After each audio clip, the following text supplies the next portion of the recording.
Ladies and gentlemen, just kidding. It's only gentlemen, as always. Welcome to part two of part three of Mayhem on Mandril, the unnamed campaign of I don't even know what we're doing or how long we've been doing it anymore. Everyone has set off on this wonderful Thursday afternoon, and we had a little bit of a hiccup after our great logistics planning session. We were bombarded by a group of very party hungry elves. Eladrin, Spring Eladrin to be specifically, and we escaped with our lives and a very high amount of alcohol to Dweeby's enjoyment. But now we have officially splintered off into two groups, and unfortunately, after trouncing through the woods for quite time, sort of at that point where groups have to split off again. At least if we're sticking to the plan of Gradger and his group heading west while the others continue south above House Zara. Is that still the case? Yes. All right. Well, what that means is, Gradger, you're going to have to bid your farewell once you get to your little clearing and you've been traveling a little bit. Made sure you have your head count. You may want to see yourself out, however you wish to announce that you are splitting from the group. All right. I'll see you guys. All right. He's dead. Forever. All right. So how is that actually what you're doing? You're just gonna say, all right, see you guys, and then peel off west? Yeah, I imagine we just kind of just start walking a direction. And All right. Well, congratulations. You are now making your way over to the western map corner. Oh, Trevor, can I clarify something? Yeah. Okay. So at the end of last session, did I say we're going through, or did you say, like, we didn't go through, correct? You didn't go through, correct, because you're going back to Vitris. Oh, when I said I'm going through, I was probably talking about the other two characters. All right, this is confusing. Got it. Okay. I don't understand what that clarified, but if you're good, I'm good. No, I remember saying I go through, but I forgot it was for one of my other characters going, not Malachi. That's fine. All good. All right. Well, gentlemen, Grouter has just peeled off and said he's peacing out. Twitch Point Meteor says, "So, who in charge now?" You have a super clump walking through the woods. Who's in charge? Last time I was in charge, I think we did great. Oh, well I reckon quite a few of our generals here, or whatever rank they are. I forget sometimes. You're 12. We got a few leaders. No, sir. In fact, I am 23. Thank you very much. yes, sir. Yes, sir. I know we've got quite a few leaders here, so I think we should just all listen to the person who's in charge of this, and that should do it. Well, Dent walks up and says, "I'm captain, but I don't really know where that leaves me. I'm fairly certain, I'm sorry, commanders, generals, I don't really remember your name and rank. Everything's changed very quickly. The dwarf and the, whatever you are, in the tan robes. Uh-huh. Could I get your name?" Bloppletop. All right. Well, I mean, my name's Dent, so I really can't say much. But, dang. And, you, Mr. Dwarf? Yep. Could I get your name? Dweeby. Dweeby Weeby. Weeby Weeby. This is quite a group. Now, I'm to understand that we're traveling largely together, but eventually you're splitting off to go underground, is that correct? Or was that privileged information? Yeah, that's what's happening. All right. Yeah. Do we have a route planned officially? Are we following the road? Are we avoiding roads? Do we be doodle something in his notebook? I think we just go off of that. I don't have a notebook. I don't know how to write. Do you say that out loud? You dual align. Yes. All right. I'm not so sure about this. Olaf and I well. First, what about all that wine? How is that going to keep? And if we are traveling, is that going to prevent us from sneaking? Do we need to do sneaking? All right. Well, Can we just do a sound check on the armors? Like, how bad is it? Not great. It's like a pretty steady like ding, ding, ding, as the bottles clang together. all right. Well, I don't want to presume to tell people what to do, so I won't. Okay. Right. But if I could just suggest for a moment, I think that it would be quite fortunate for us if we decided to stay, with us being a big group and whatnot, if we decided to stick to the forest. It might take us a little extra time, but definitely we'd attract a lot more attention on the road. So that's just my 2 cents. That does make sense. Sounds like a good idea. Well, Who's got the bag of holding and how much is in it? that's a great question that I don't have the answer to. It's definitely not with this group. Does Malachi have it? I think so. Didn't believe anybody took it from Malachi. Malachi has it though. Yeah. Oh my god, are you All the wine. Yeah. Well, not only the wine, but like my trip would be so much easier with that as well. Oh yeah, I could that's just that's drink true. all the wine right now. Well, my question is, how is this picking up right after we left? Because is the portal closed or is it? It's pretty much closed, yeah. Everyone in this group has been walking steadily south. Okay. Oh yes, Jacob brings up a good point. It's not the gnome town, but it is the halfling town. The plan was to stop by Bluffdorf, which means we would be Yes. heading through the forest to the east. Yeah. Alright, in which case, at some point, relatively soon, probably like about now, you're going to want to start following the mountains, which are now behind you to the north, and sort of make your way east until you end up running to the foothills of the mountain.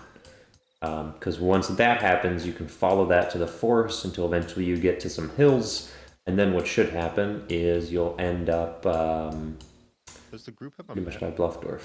I don't know. That is No, a good question. I'd like to assume that because we were in camp for a little bit, and Vesper is really good at drawing, Yeah, maybe we have like crude like. it might be possible for him to have given us some, something to work with. A basic map, like a Yeah. stripped down version of this.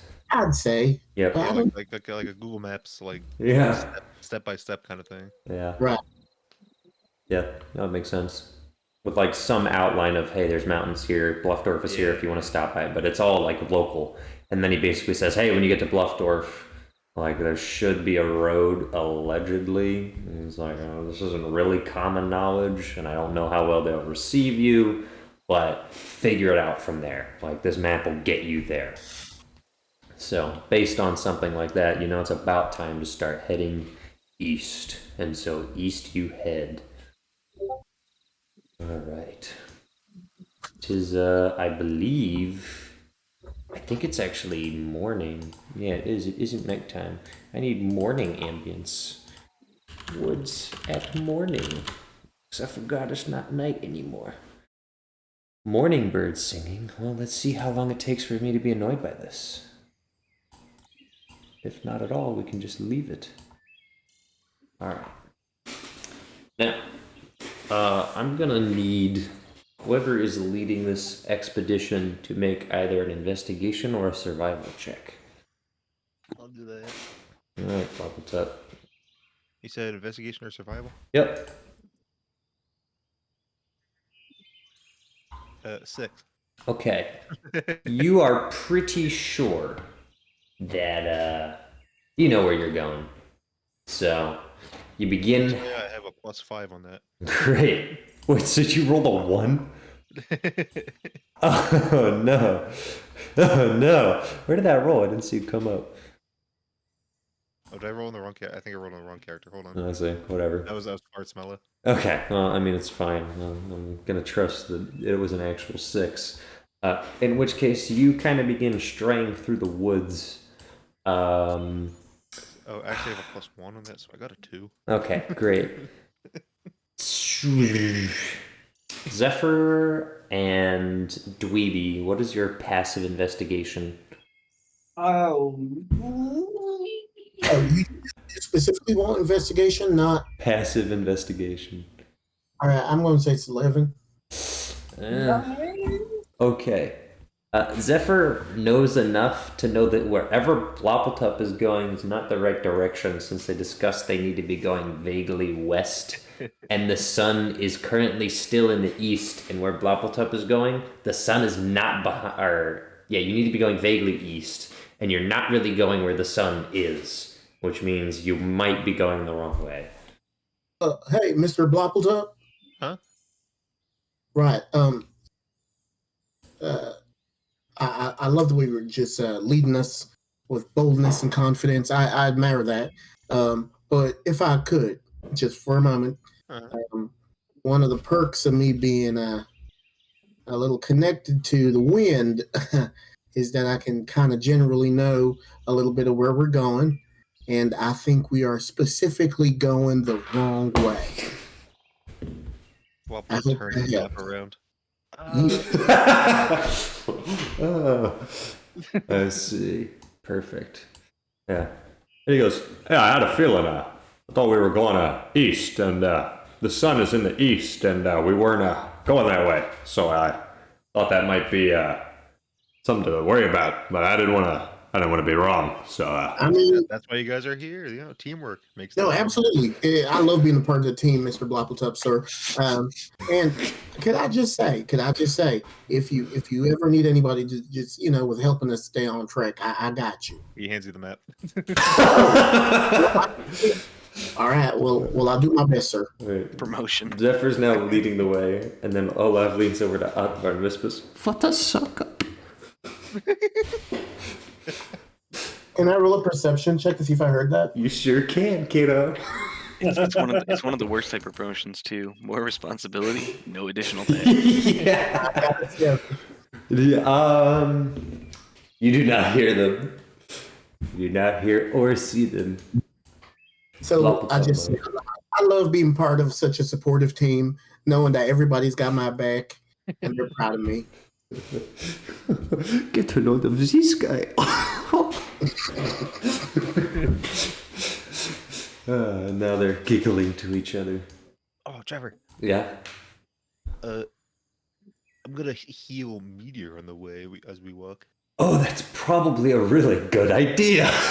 Let me tell you, this guy picked on mending. Okay, I could actually go to Meteor's character and give him hit points.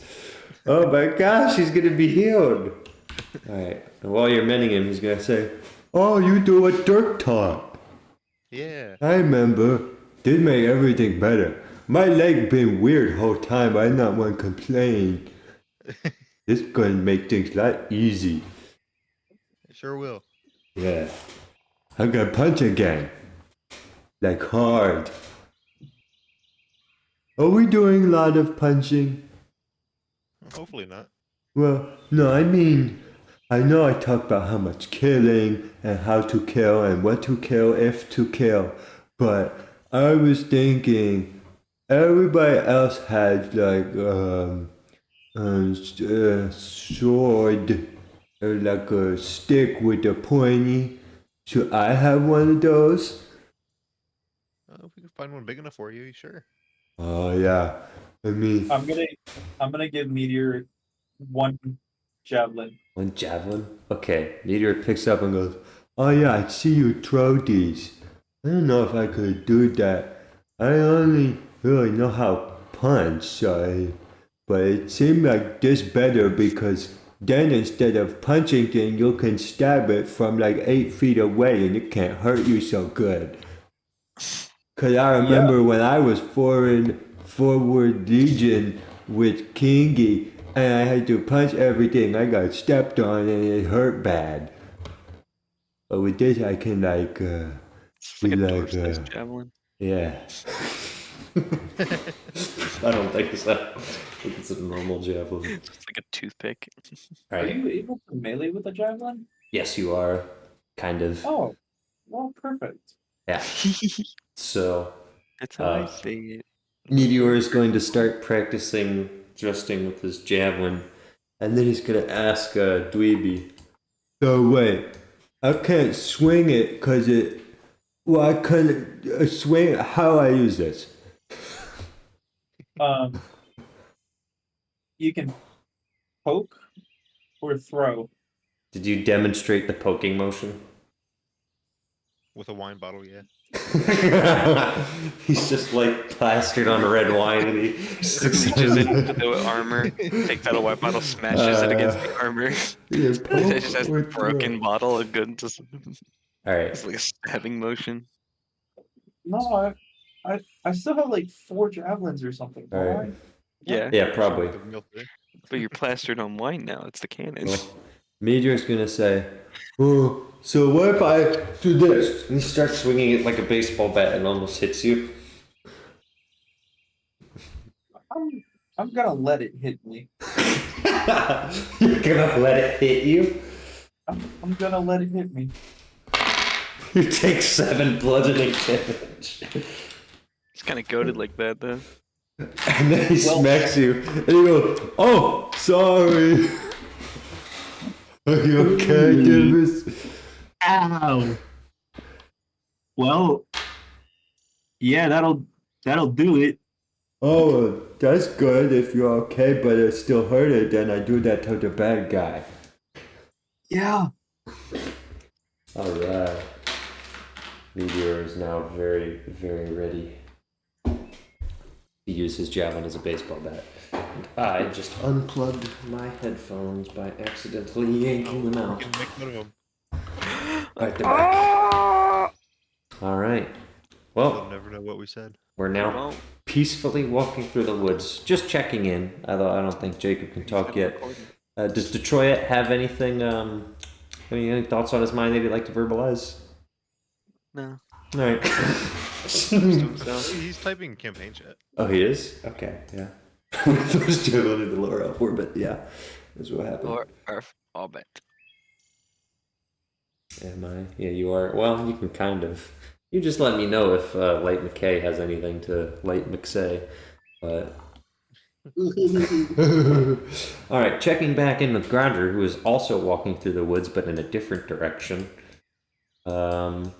We are on our way west with the sun to our backs. And Valeria says, it's been a long time since I've been on my way west with the sun to my back. You know?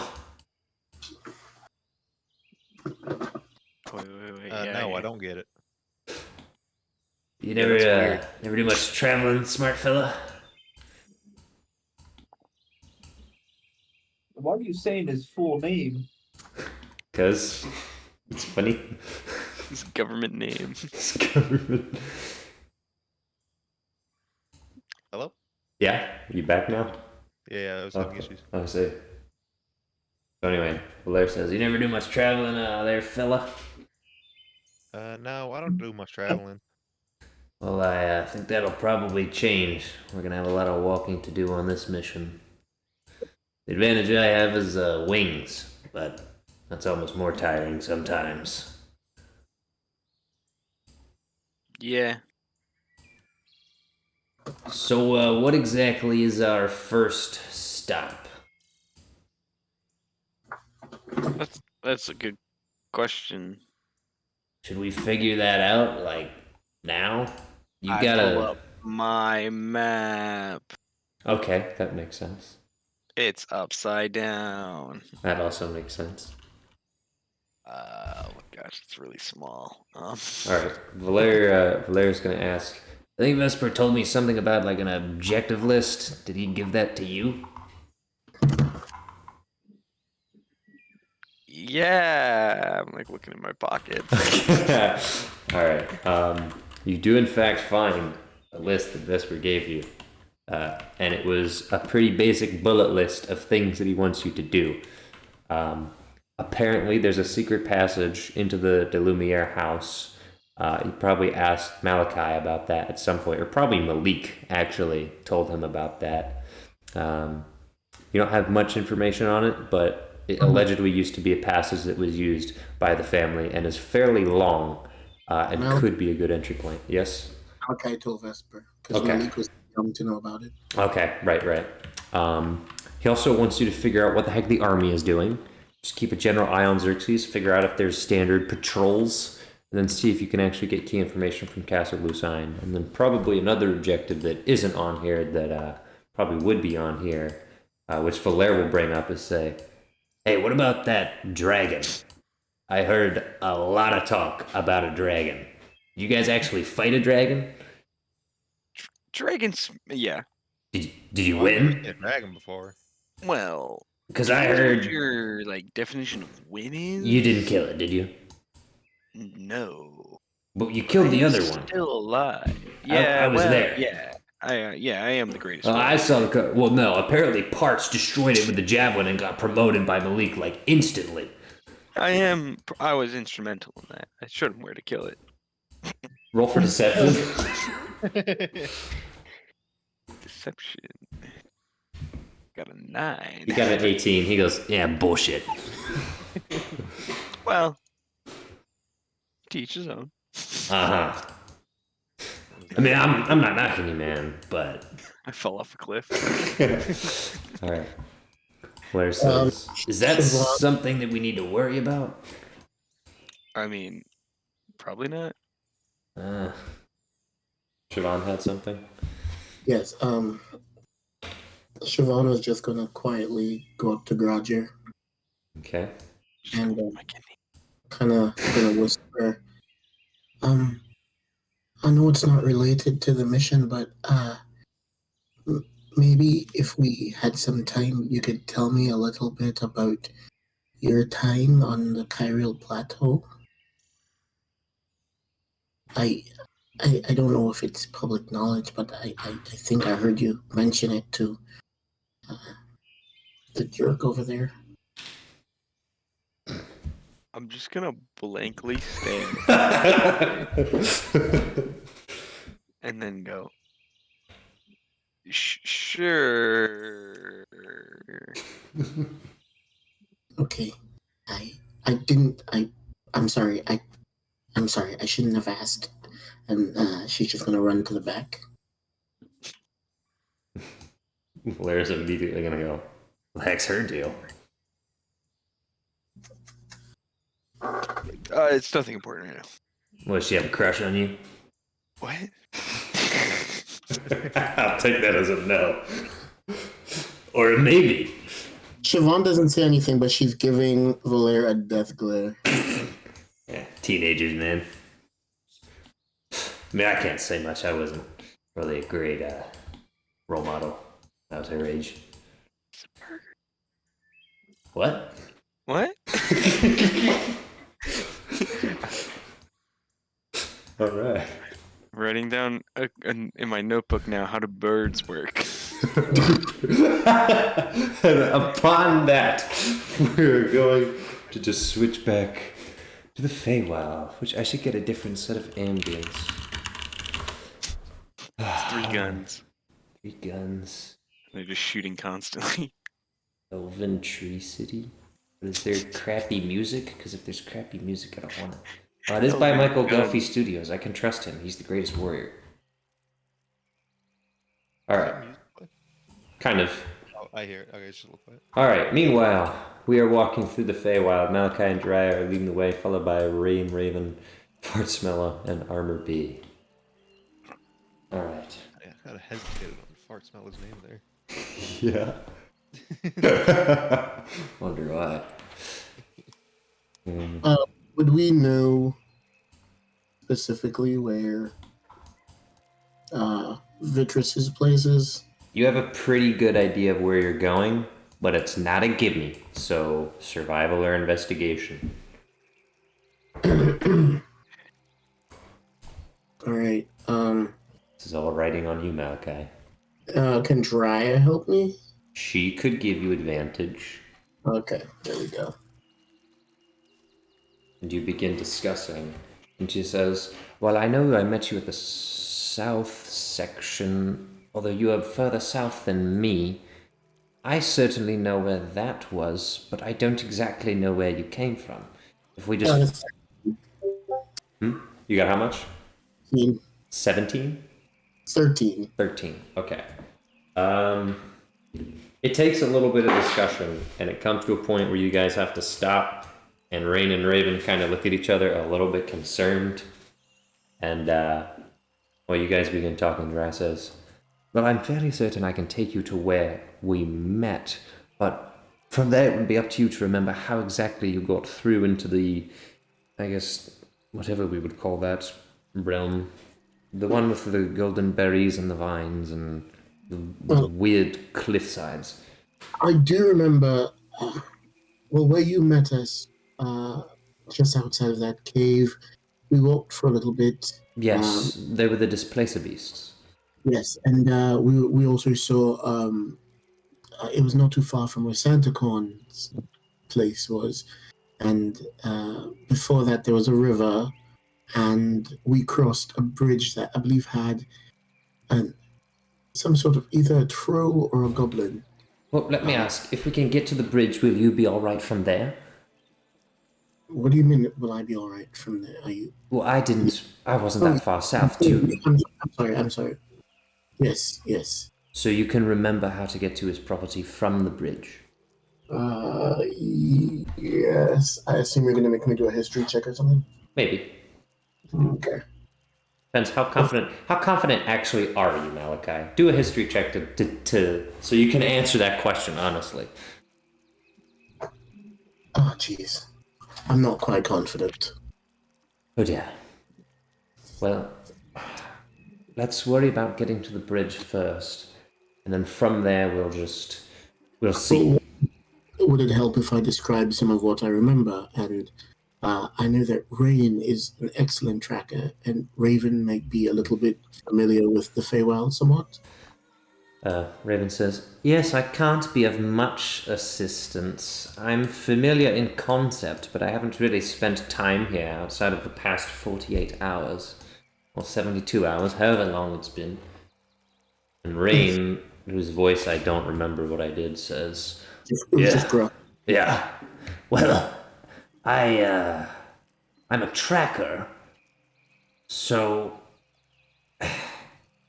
Well, let me just ask bluntly, how long ago were you here?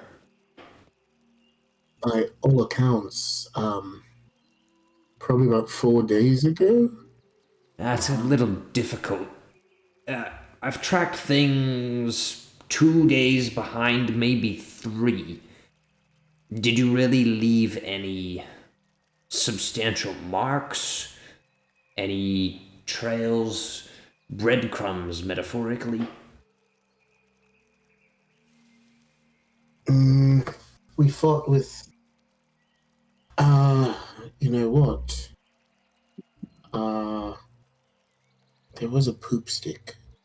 What? What does that... Let him cook. What does that mean? Let him cook. Wait, no, wasn't there actually a poop stick? Well, I don't know.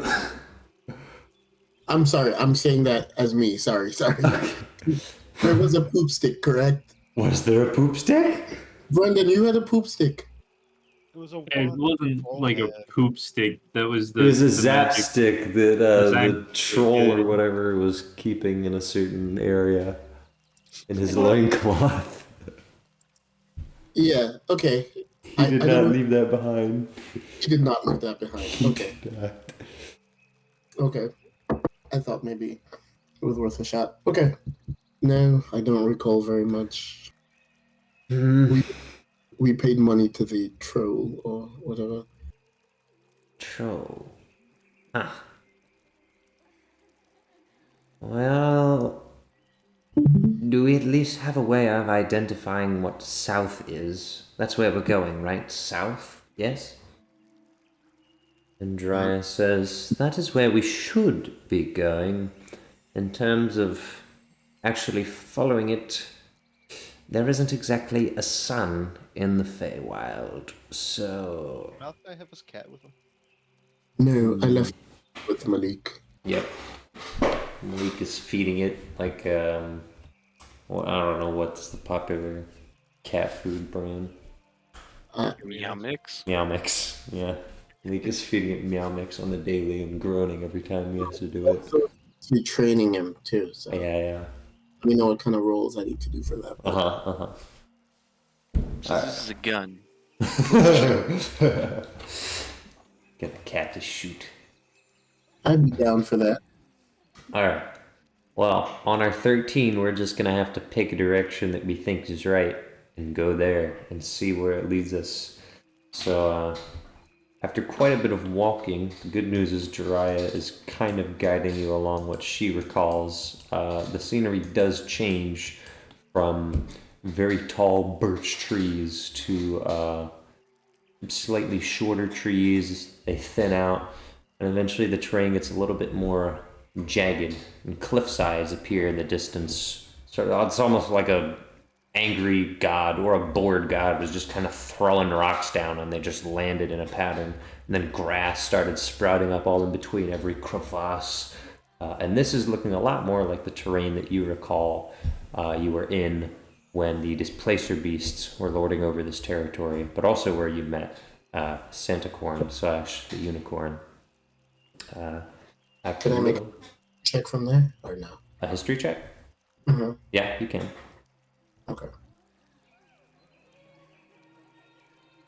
19. Okay.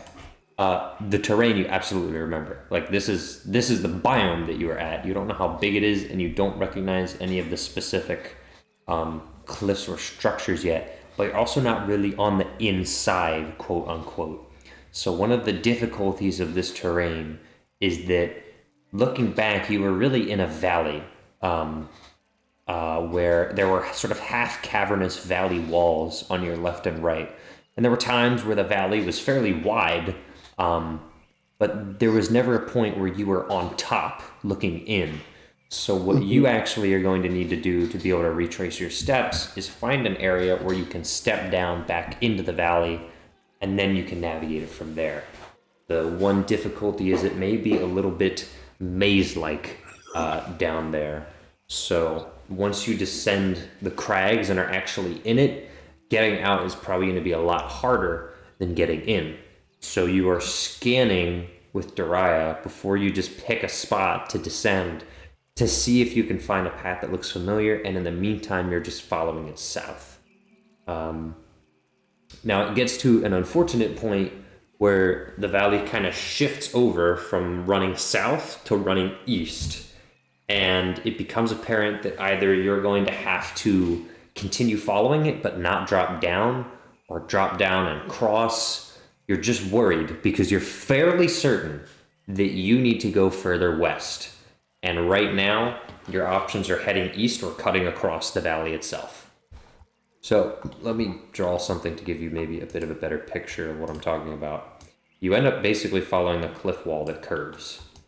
And you're at a higher elevation up here than down there. So because of that, if you're going to go down there, you're kind of in a sense stuck unless you're going to climb the wall on the other side, and you don't have an easy way of knowing which way the valley leads. So you need to make a decision.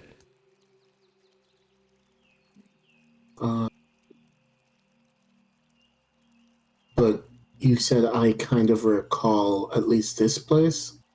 You know that you're heading in the right direction, but you're also very confident that you need to be going west. And right now, if you just follow along the cliff wall, you're going to be going east. I think we're going to have to go down this wall, this cliff wall. Is that an easy climb? It's not terrible, says Raven. I've done worse, but we should actually look for a point that won't be too taxing or dangerous. And she begins scanning for loose rocks. And she says, give me a moment. I'm not super confident in this for footing. One of the difficulties is that this is a very unnatural rock formation for something that would be like in the real world per se, in that it is kind of shaped like with a very, very severe overhang. And I'm a real artist, so I'm gonna go on MS Paint and give you like the side view of what I'm talking about, because I'm an artist. This is gonna go in the campaign chat. I'm gonna open this in the browser. This is what I'm talking about. So you guys are like in the top left looking over, but there's a massive overhang, and then it curves in and drops off. So finding an easy point to cross is no small feat. And Raven has not had any success in finding a good point to jump down. Well, what if we used rope? How high up is it? It's not too high. It's about 40 feet, so it's not something you'd want to jump, obviously, but it's very ropeable. What about you, Mr. Smeller? Have you got any rope? Does smell have any rope? Let's say that Vesper outfitted him with rope for this very purpose, because Vesper is a man with a plan and rolled really high when orchestrating all of this. So yes, you have a rope. Yes, I do have some rope actually. Well, I suppose that could work. We just need to find a good anchor point. Actually, that tree would likely do fine. It looks fairly sturdy. It looks like 50 feet of rope. Well, if we tie it to this tree, we may only be able to get 30 feet down or so. I mean, I suppose we could just limber the last 10 feet, just, brace yourself, but maybe we should find another anchor point. Alright. Well, if no one's helping Raven, Raven's just gonna look for an anchor point for this rope. No, I was looking for something that I could do to help.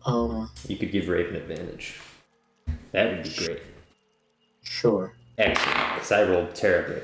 Ugh, I rolled even worse.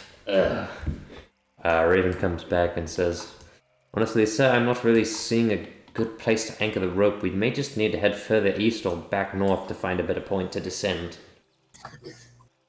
Yeah, I think we can... I think we might be able to use a tree. Dry it. Is there not anything you could do? Like, can the tree move? I don't know exactly what your magic can do. Well, I will tell you, my dear. What I could strain myself to do in the normal Isle of Mandril, my abilities are far enhanced here. So, I do have an idea, actually. I didn't think it would work, but this is the Feywild, so let's try it. Another terrible roll. Alright. Is Dariah.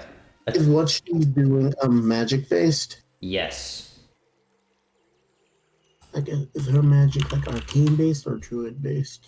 Yes. It is arcane or druid based. If I give her just general help with arcana. No. Because you don't know what she's doing. I do know some magic. It's druid stuff. Okay. So it's foreign to you.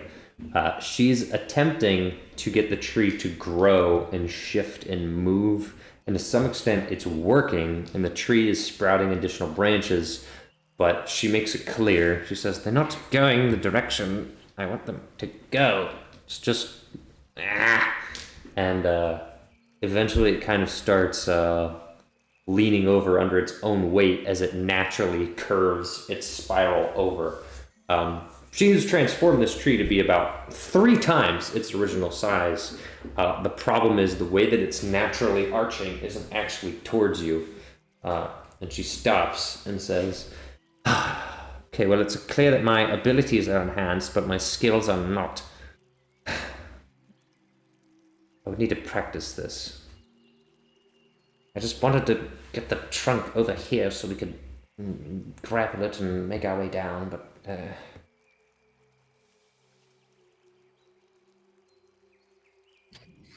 I think this can work. What, do you want me to just try again?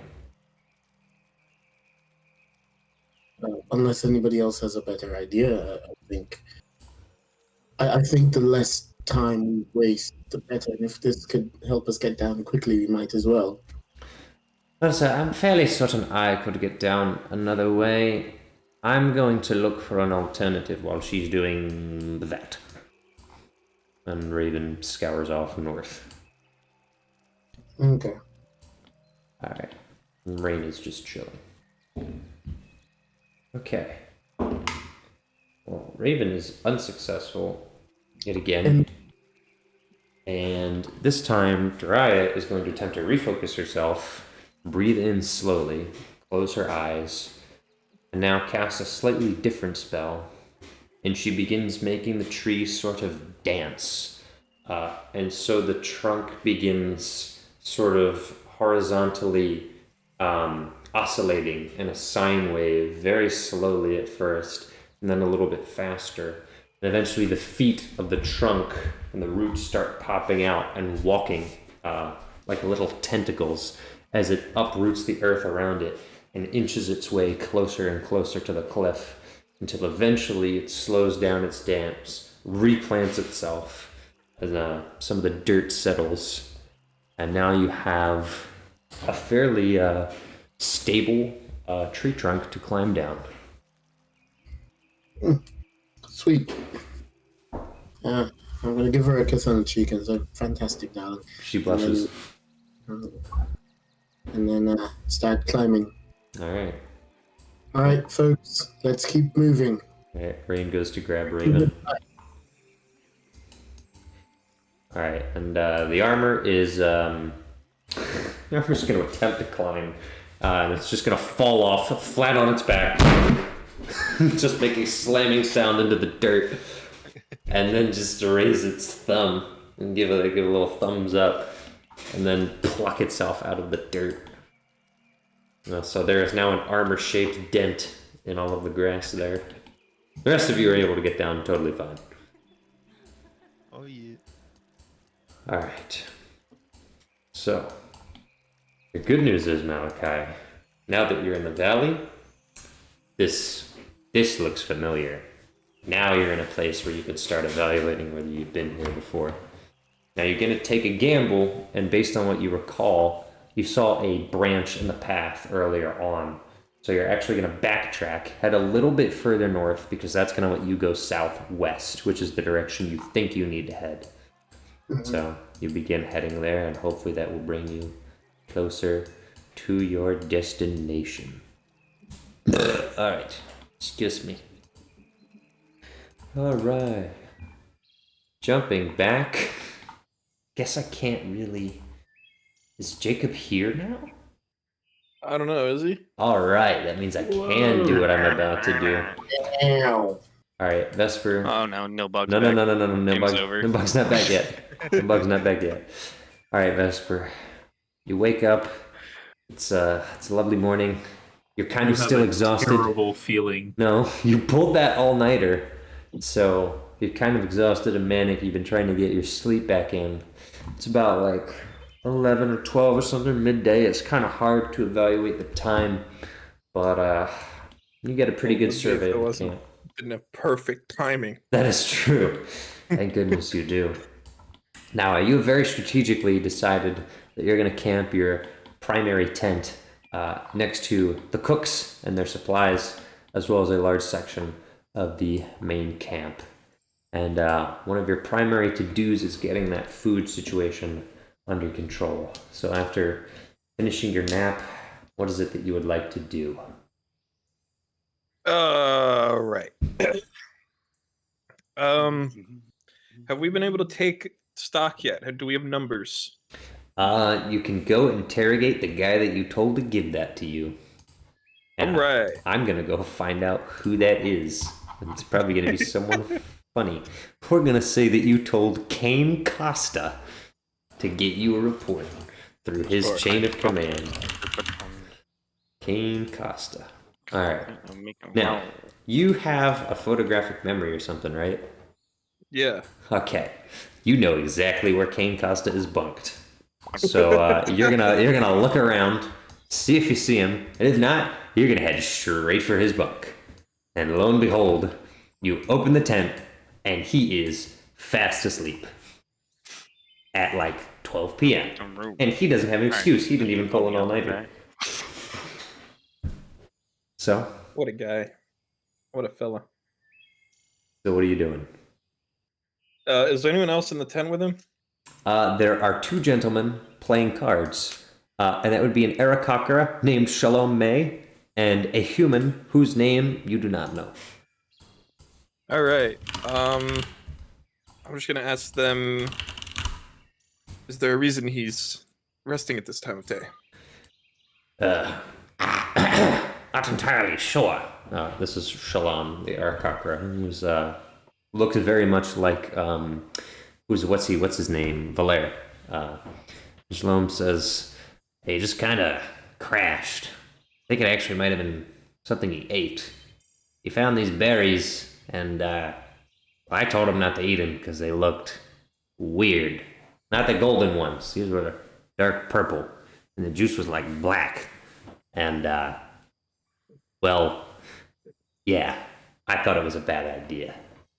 And then Rogers kind of looks back at you and sort of just nods. You can tell he's a little bit uncomfortable.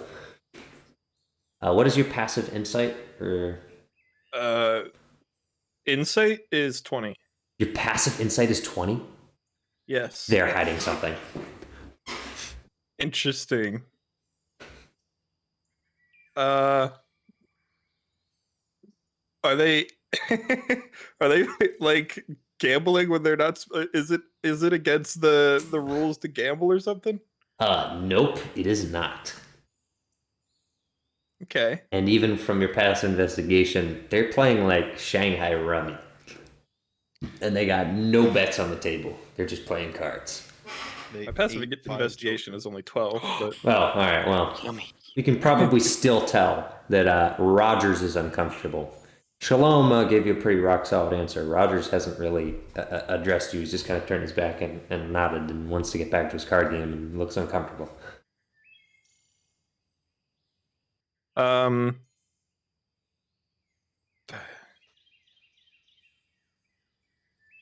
gonna specifically look at Rogers and say, did you see anything to do with these berries last night? Do you know if he has any more where he put them? Looking a little bit more at ease, he says, "No, sir, I don't really know where he said he got them. I think he said he was scouting around camp. He headed a little bit further out. He forages a lot, but I don't know where he got them, sir." Hmm. Are there any left?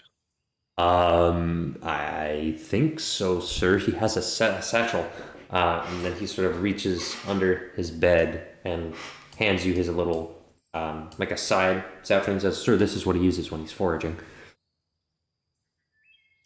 Okay. I'm gonna check the guy's pulse. That's probably a good idea. Do a medicine check. He's Okay. dead. 14. All right. Well, you can tell he's alive because when you walk up to him, you hear. Now, in terms of his vitals, his heartbeat is very slow, which could check out if he's a very deep sleeper, but doesn't seem quite correct. This dude is like asleep. Can I try to like shake him awake and see if he wakes up? Uh-huh. Nuh-uh. He does. Okay. He doesn't wake up.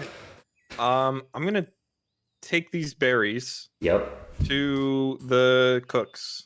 Yep. All right. Rogers sits back down. You make your way back over to Kyle and Liz. All right. And upon you approaching, Kyle turns and says, "Is there something I can do for you, sir?" Yes, I'm wondering if these berries are in any way poisonous or bad to eat, What are specifically those? for a human. Okay, right. I mostly deal in meats. Hey, Liz, could you take a look at this? And she comes over. She says, "What is this? Where do you get this, sir?" This was in the bags of somebody who appears to not be having a very good night. Morning, afternoon. Okay. I've seen a few of these. I've tried to tell as many of the soldiers as I can, but they don't listen to me, that they need to be very, very careful about what they forage, since most of the fauna here is unknown, but nobody listens to me. Now, I don't think this is deadly.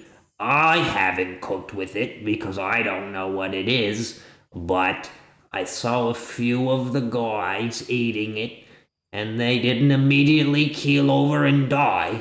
But something about these just didn't look right to me, so I told them to stop bringing them to me. And I said you probably shouldn't eat them neither. Now, like I said, they don't listen to me, but I would rather be safe than sorry. Okay. What do you Well- think? Is there bad news? He's out like a rock, and perhaps not entirely healthy, but he doesn't appear to be dead. Well, that's good. Maybe these act as some kind of super sedative. In which case they may be valuable, but should not be regularly consumed. Yes. If you experience side effects, If it stays up for longer than 4 hours. Thank you for the Alright. information. Yeah. I'm gonna. Is there like a medical tent? Do we have like? Oh, I didn't write that down. We should have a medical tent. We probably should. We should have a medical tent. Yeah, alright. These aren't assigned. Hold on. We just gotta start picking out the names, man. someone's name is Bolt Crank. who named somebody Bolt Crank? It's not me. To the ended lock. To the ended lock. Fireball Blast, named put 'em on Bolt blast. Crank. Dude, I think I know who it is. that might have been me. Because I might have been like, it would be funny. Or it might have been, I don't know. I mean, he's a mechanic. Oh, he's not from Mandril. Look at him. Alright, I'm gonna make Evan Higgins a medic. If you've never cried Medic. while eating metal, call Okay. yourself an adventurer. Yvonne Higgins is a medic. Excuse me. I'm just gonna add a little medic's tent. Actually, no. I'm just gonna make the medic's tent one that's already on here because I'm lazy. I'm just gonna invite the Red Cross. Okay. You remember there is in fact a medic's tent. You do not remember the name of the medic, but the medic's tent is actually pretty close to Kane's bunk. So, in general, when this place was set up, you guys tried to centralize your services and then sort of lay out the tents for those services around the place. So you're pretty sure it's one of the big tents here. Okay, I'm gonna go find the medic tent. Okay. Yvonne Higgins is in the tent. You don't know his name, but he says, hello, sir. Hello. I'm afraid we aren't yet acquainted. Now the name is Yvonne Higgins, Master Hello. Sergeant. I'm afraid. All right, Master Sergeant Higgins. We appear to have someone who has consumed some peculiar berries and may need attention. Oh dear. Is their life in danger? Probably not, but he is in a very deep sleep and Ah. should probably be looked at. You should probably go tell that to Malik immediately. I had a few people complain to me that they couldn't wake up some of their buddies, and I thought slightly of it, but didn't have enough cases for me to think it a medical issue. Apparently it is, and Malik was going to have those men demoted. So you may wish to run that news to him, and I think I have my own leads to follow up. In the future, anything like that comes up, no matter how mundane it may seem, please bring it to our attention. Yes, sir, you're right. I thought nothing of it, but I should have been more suspicious. This is an unfamiliar environment. I will do better in the future. Thank you. All right. And I guess I'm going on another fetch quest. All right. And now you're going to go fetch Malik, who is in. We're just going to say that he was in the tent that you were in, because it's about what I feel like, where he would be. And he is with Danuk. Ooh, I don't think I actually have saved. Yeah, like anywhere. Bronze colored. There. Alright. You enter the tent and find Malik and Danuk poring over a map, attempting to lay out the Feywild. And then Malik says, Good afternoon. Yes, Vesper, what may I be of assistance with? Apparently, we have a bit of a situation involving a particular kind of sedative berry Ah, that is causing our soldiers to be difficult to awaken. I had a dozen or so men that could not be easily awoken. I assumed that they were just attempting to slack off. Many of them were peasants and privates that do not have a great history of reliability. But this is certainly new information. Whoa, classism in my army? All right. Well, we should likely make an announcement so that they stop foraging those berries. Probably. Would you be willing to do that? I perhaps could. Good. We're fairly busy as it is. Okay. All right. I'm going to take me and my 6 charisma out of the tent to go begin public speaking. Great news. Well, there's worse news. Before you're able to really make much progress on that front, you hear a little bit of commotion south, and people are yelling, "The bloody goblin! What's he doing? Walking in the camp? Get out of here, you goblin! What is it? What's it?" And there's just like a little argument, and then I guess I'll you hear a small little just voice. beeline there. Okay.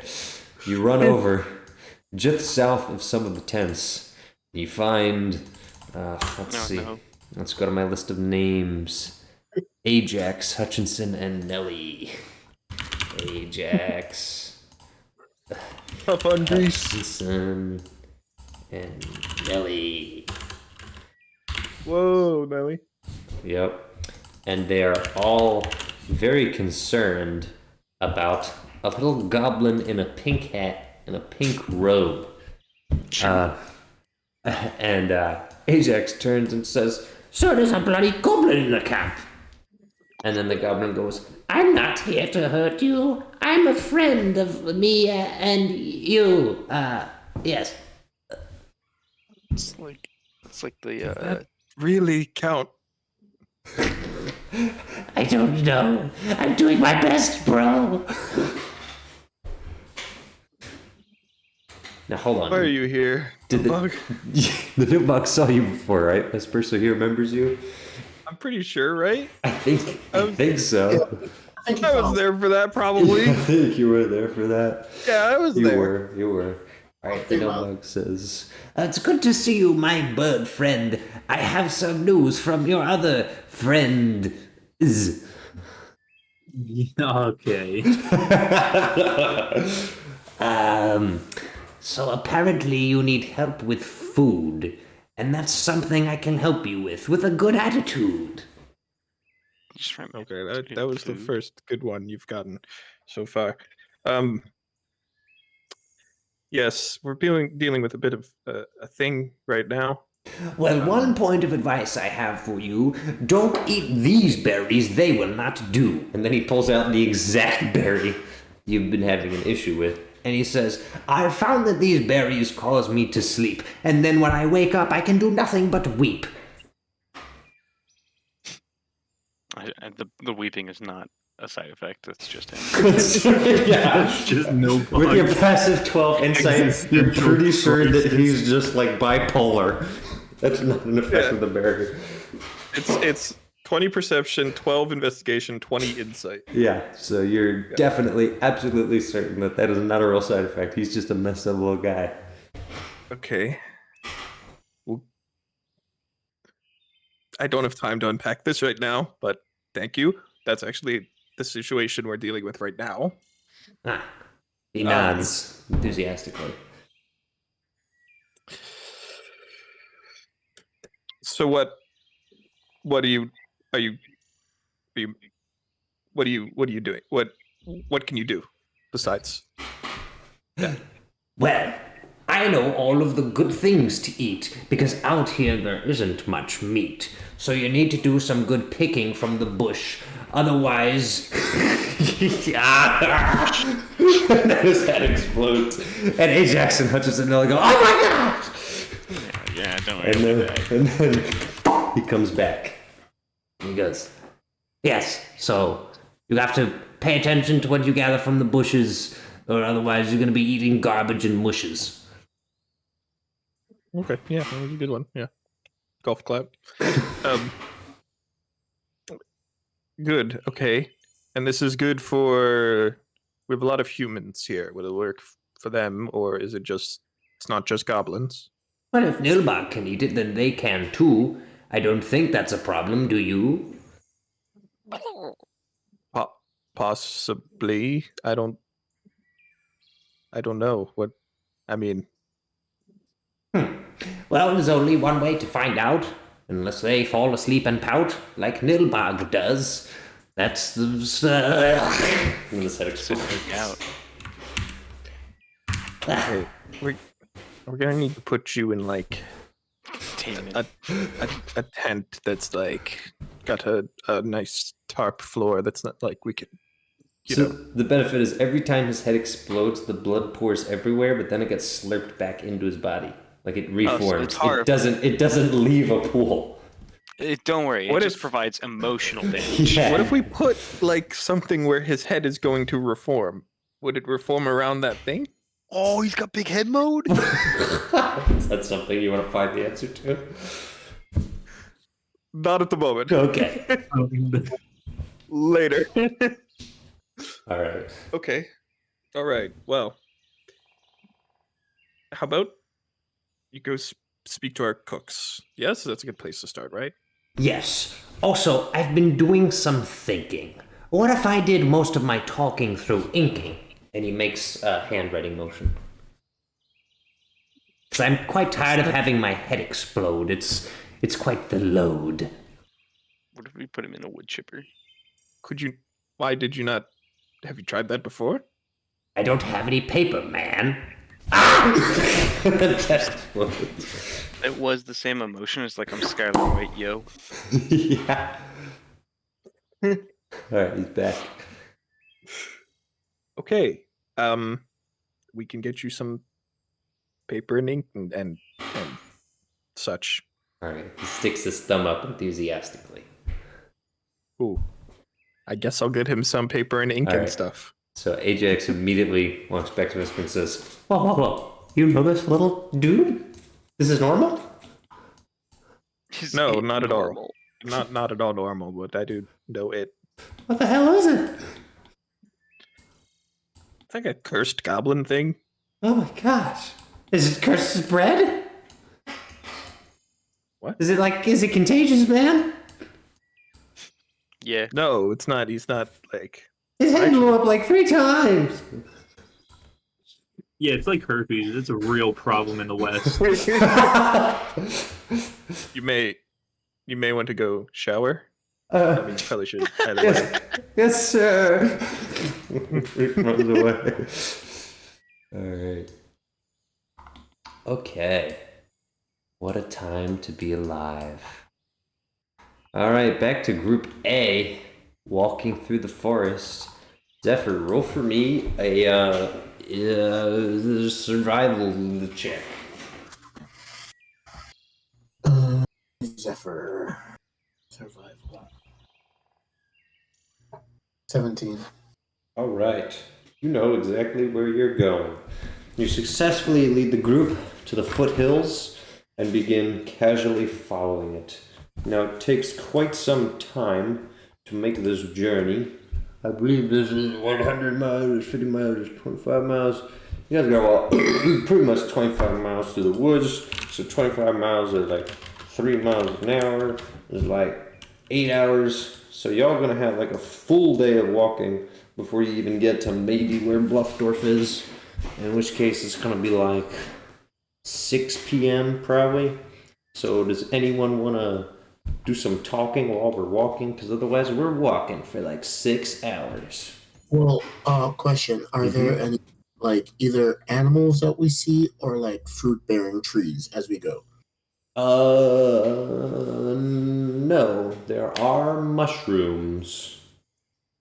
Ooh, would I know which ones are edible since I like the myconids?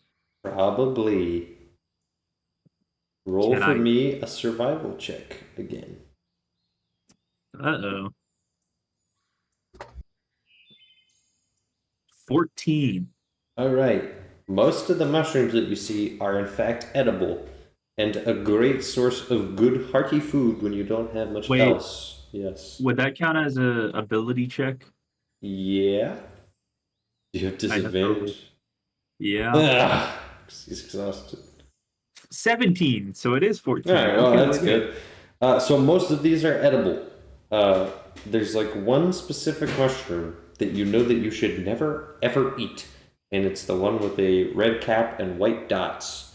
And you eat these to knock him out. No. What? I'm reading Jacob's message. He was gonna give the Nilbog the satchel of berries to knock him out, but he knew about them. All right.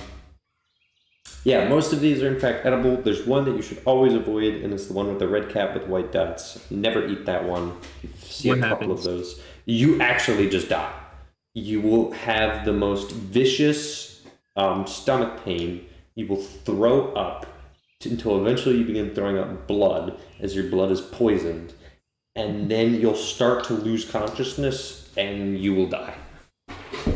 You will die. So, I like it. I'm gonna take some. okay. I dip Excellent. my arrows in that. Hey, mushroom. Advarolov, eat these. Yeah, okay. No. I guess I'll just be the hippie mushroom guide for the group and point out which Alright. ones are edible and which ones to avoid. Yep. So, do we have enough that at least we could eat for one meal? Yeah, that's reasonable. Especially since you're walking a long time, you take a little bit of a hit in your pace when you're stopping to get these mushrooms, but it's in general just a good idea so that you don't burn through your rations. Phoebe sets the example, and then everyone else begins sort of eating as you walk. I It would becomes fairly love- productive. To know how many of these red and white mushrooms I can get. You have not seen many of them. They're very solitary. So when you see one, usually there's only like one. Apparently they're seeds spread out very far or something. Whatever. Don't know about plants. Don't care. Not a biologist. Didn't ask. L ratio. You get 6 of them. It's too long. Didn't read. Because you Said are a lot of words. you're walking for like 9 hours now with the stopping and the going. So mushrooms is a very good source of food. You also see a couple of deer every now and again. The problem is with the size of your party and the clanking of the armor, by the time you see a deer, they're already in full sprint. So there is pretty much 0 chance of getting any of those deer. And other than that, it's, largely peaceful over here. You're north of the more You said I massive got part of the 6? forest. Yes, 6 red and white mushrooms. Question: Yummy. What is the rank of the party? Not the second and third characters, but the main party. What's the rank of like Dweeby and Poppletop? Yeah. Brigadier General. Okay. So would they just call him General? Yes. All right. No. General Dweeby, General Bloppletop. I just wanted to quickly ask: Are we going to be settling in for the night? I mean, we've been walking for quite some time. Do we want to set up camp a little bit? Maybe get a few of the guys to go out and hunt a little bit, or That sounds like a good idea. I figure if we want to save on rations and such. I don't care. We're going to the place to pick up rations, and I figured, since we just came into a large quantity of a fairly high quality wine, we could do some trading. That's a really good idea, General Dweeby. All right, do you know how much further? Don't call me General. Oh, what should I call you, sir? Exalted. His Excellency. Don't call him. Well, I might not be native to this place, but I'm pretty call him sure that ain't. I really like your confidence, sir, but I don't think I can call I you am going to hide these mushrooms in your food. that. Thank you for doing that out loud, sir. Here, Ballard, the other dwarf, speaks up and says, "Now hold on. We're going to Bluffdorf, right? Yeah. There's very few people that know about that. I think I might have been the one that clued Vesper in on that. This is actually extremely advantageous, and I'm glad that General Dweeby brought it up. Halflings freaking love wine." I'm sorry. Did you just call me General? Oh, your royalness? I'm sorry, sir, I don't remember. Again, Mr. Dweeby, I just don't feel like it garners general support and camaraderie among the team to call yourself exalted ruler. I could be wrong. This is my first time really been on a special mission and such. I think it sounds funny. Good. I know you would like to think so, Mr. Robot Man. What's a robot? If you feel so inclined to upgrade yourself into a close friend, then why would there be a need for Great. the thing titles, honorifics? I just think that it helps keep, just in the feel of battle. It's good to know where people stand and who we can listen to. But again, I could be wrong. And I stand on the top. Right. So does Mr. Blockleton, from what I understand. Yeah, he can. Her Excellency. All right. So maybe I'll just. Huh? Hey, General Blockleton. I was just wondering, do you know how long it's going to take us, perhaps, to get to this Bluffdorf place? And I can show him the map. Can I roll to guess how long it's gonna take? Yes, you certainly can. Roll investigation. Roll a d20, and that's your answer. 11. 11 what? 11. 11. You won? Alright. Listen, Vesper was clearly sleep deprived when he drew this map, because Bluffdorf is just like a weird circle, kind of like off in the corner, and you're trying to figure out if it's actually to scale or not. Some of this doesn't really make much sense. The way he drew it, it seems like you should have already been there, but you also have seen Groger's map of Mandril, and it's a lot more full and makes more sense. The scale of this is off. In terms of what you've been following as a guideline, it's gotten you this far, but dude, what the heck? You don't know if it's another 5 hours or if you already passed it, which you're hoping you didn't, but you don't really have much indication to know how to get there, if there's a path or what. Well, this map isn't the highest quality. No offense to Mr. Vesper or whatever. Right. Sir, I may be able to help, General. As I said, I was the one who informed Vesper of Bluffdorf. I've been there once or twice, maybe a few times. May have done some business there. Right. But we haven't passed it yet. I can assure you that. There is a road that's rarely traveled and poorly maintained. It would be easy to miss, and we may have already missed it, but it doesn't matter. Once we get to the foothills, we can start heading north. But first we have to sort of get out of this dense forest. Alrighty. Maybe I should take it from here. We're close enough that I seem to recall my way. Hey, you have the only experience with this place, so. All right. Actually, could I make an announcement? Depends. I would like to give some information on what the citizens of Bluffdorf are like. Oh yeah, go ahead. All right, listen up, everyone. As a man who has been to Bluffdorf many times, there are some do's and don'ts. Some of them are weird, but it's kind of just what you do, or you don't get in. So, number one, I guess let's start with the don'ts, because that's sort of easier. And this is the hardest one. No weapons. They do not like weapons of any kind, period, no exceptions. Armor is a maybe. I walked in with dwarven plate and they seemed okay with it, but I walked in with a slightly above average size knife and that did not end well. So, no weapons is number one. Number two, this is the weird one. No shoes. The reason...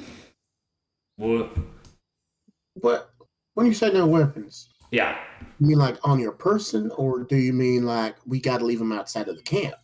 I mean, you can't have them on your person, so we would pretty much have to leave them somewhere. They stealing looks at our grippers. That's the other weird thing, yes. So, the halflings of Bluffdorf are farmers, and they do not like their soil being tread on unless you're in bare feet, because it doesn't damage the grass as much or something. I heard one of them give a long-winded explanation, and it did make sense, but basically they don't want us walking around in these giant boots, that was the most annoying part of my stay. Although honestly, those are really the only two don'ts. So does everyone understand? No weapons, no shoes. Okay, now, No service. in terms of the do's, everyone there is pretty nice. The social contract is fairly straightforward. Speak plainly, and you should be well received, with one exception, and that is you have to kiss up to the mayor. Now, maybe we should just leave it at that. Yeah. That's really the only do. Alrighty. Okay. All right, sounds simple enough. I guess my question would be, who's going to stay back and guard the weapons? We can't afford to lose those. Well, I shouldn't stay back. I've been here before. So they should recognize me and give us an entrance. I'm guessing our generals / exalted majesty / whatever they are should come. I don't... Leave the armor's here. I would say that's a good idea. I think we should bring the armors because they are carrying all of our goods. We're gonna want to carry the wine in ourselves. The armors are not gonna be well received. They are not huge fans of magic. I guess that was the other don't. I forgot about that. Don't cast any spells.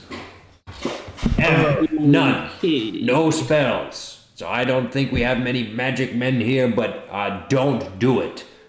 I think Meteor should stay here and make sure all of our stuff is safe. What do you think, Meteor? Yeah, that's fine. These people sound weird and I don't even have shoes, so I don't really get it.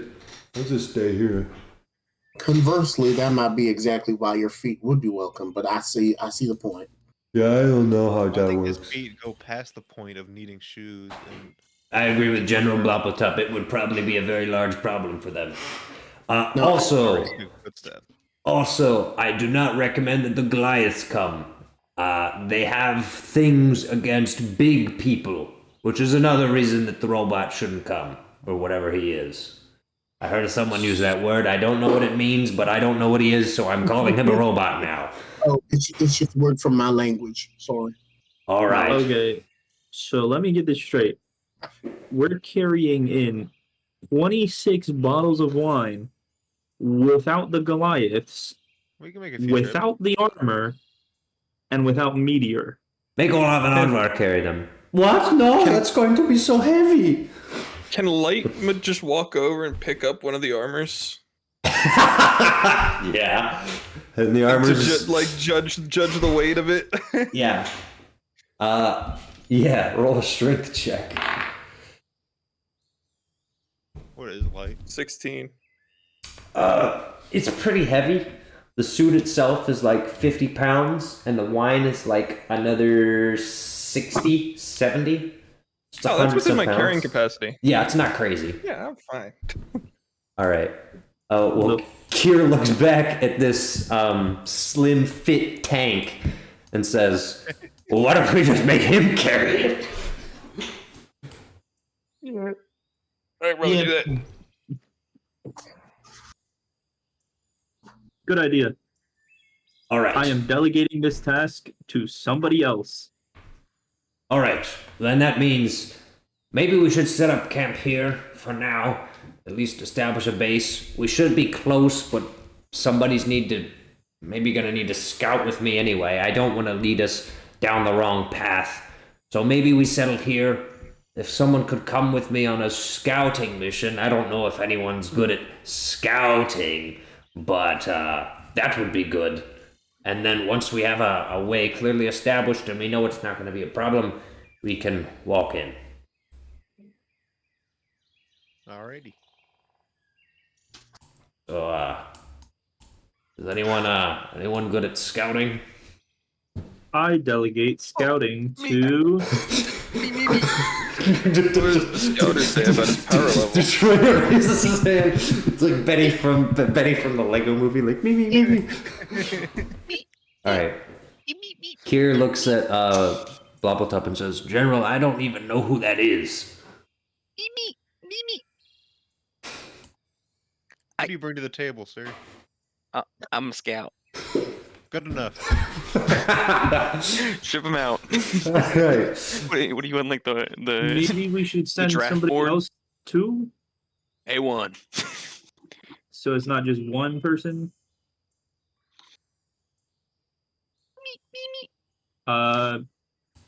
Eeny, meeny, miny, mo. Zephyr seems to be a smooth talker if we wanted to go with that. Well, Yeah. actually, I'm just not. I do appreciate the compliment, sir, but I was just thinking I look kind of strange. I like that. It's about a 50-50, I'll be honest, son. I can Do they assure have you any that... problems with tieflings? Oh, yes, they do. And half-orcs. That's not gonna work. So, okay. Crench parts are not gonna be able to come. Fuck. Well, we are a really bad group for this. I'm just not. I could go to this one too if you need me to. You need me to go. Yep, you do it. Your job. Good job. Alright. All right, well then, Zephyr, I would say stay back just in case. They aren't excessively racist, but they are a healthy portion of racist. Well, I'm pretty much the only one. I'm pretty much the only person who looks like me that I've ever seen. So they might not even know how to be racist to me yet. That's probably an accurate statement. I don't Find a way. exactly. Is this a challenge? Yeah. All right. Well, Odvar and Otter were saying, So are we going on the scouting, or do we just stay back and chill?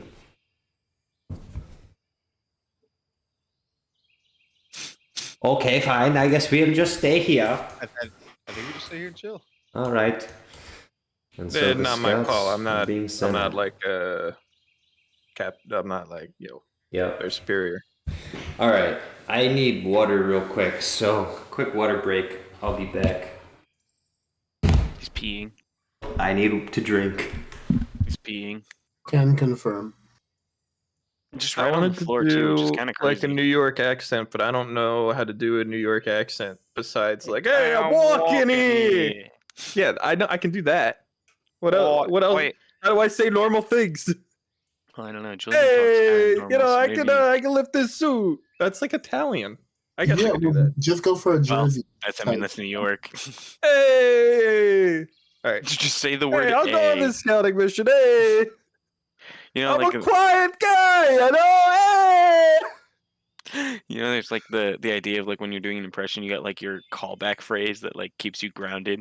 So Yeah. every one of your sentence starts with A. Hey. Yeah, What do you you- know what? Fair enough. What do you want from me? What from me? Hey. My callback phrase is gonna be, "I'm walking here." You're like, we get So it. Walk. You're not even walking.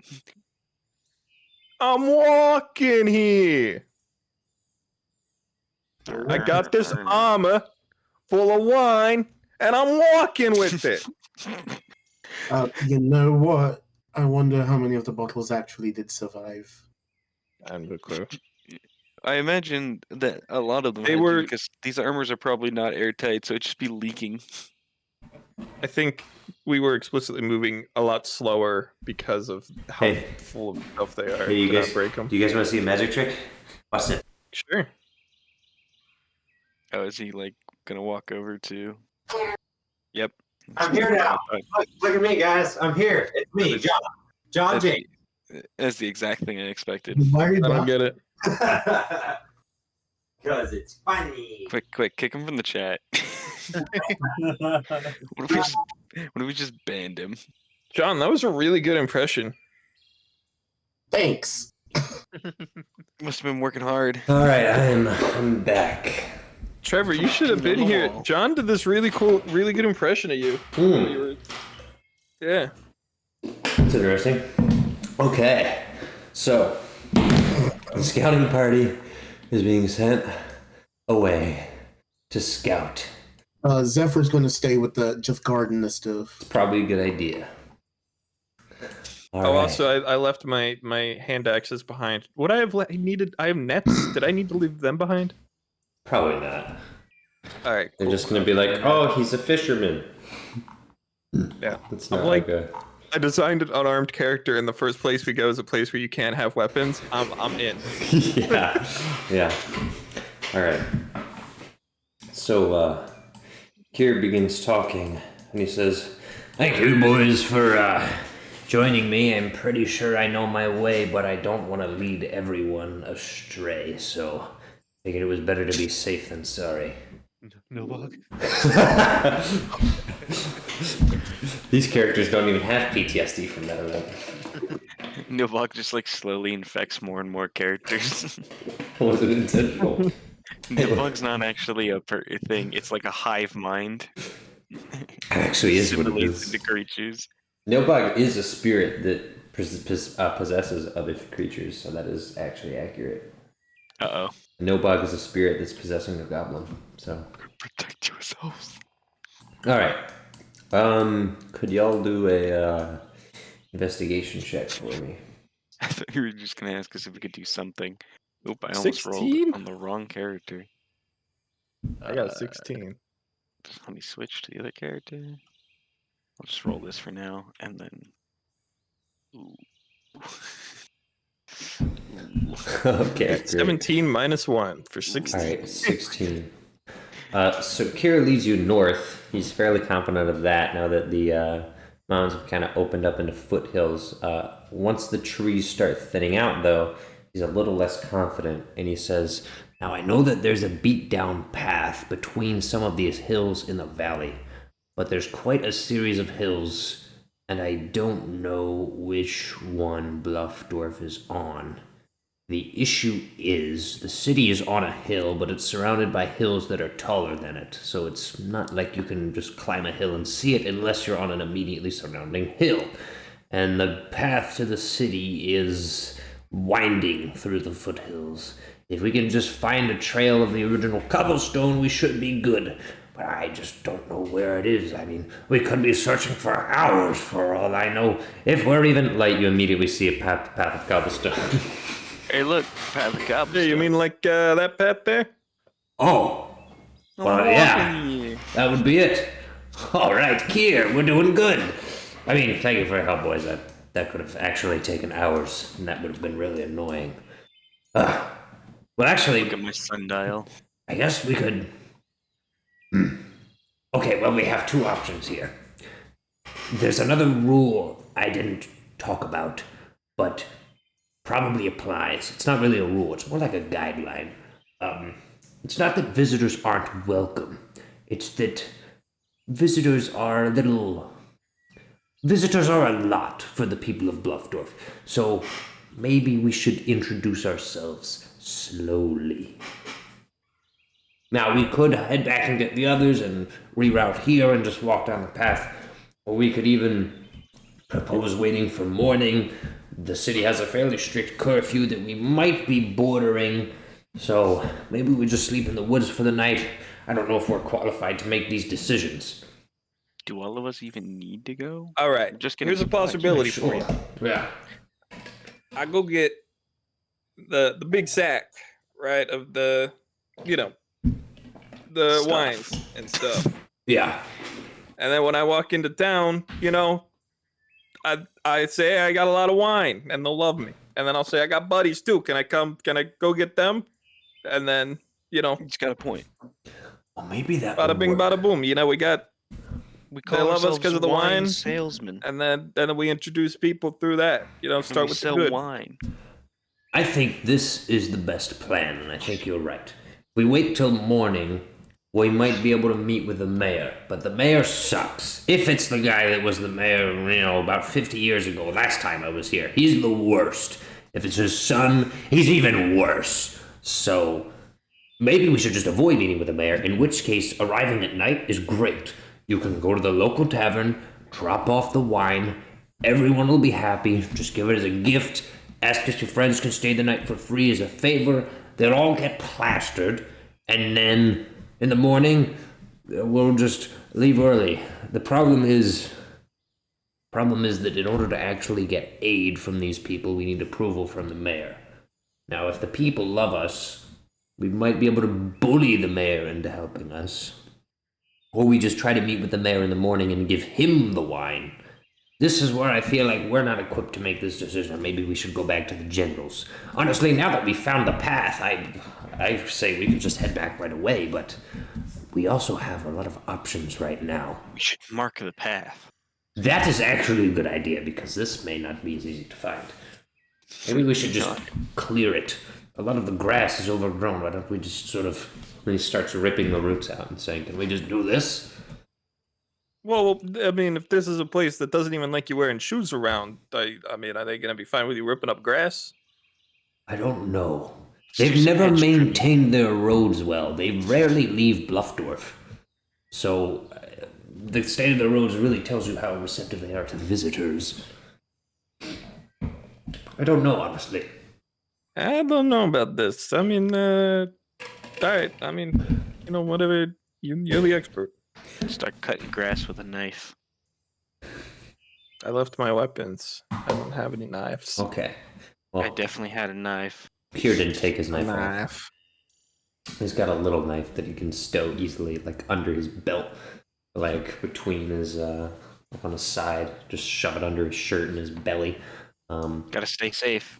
Alright, he begins trimming some of the grass to try to make it more clear that there's What if a we were path here. What if we were attacked by a mole And then Kier Or- says, or a fowl? no.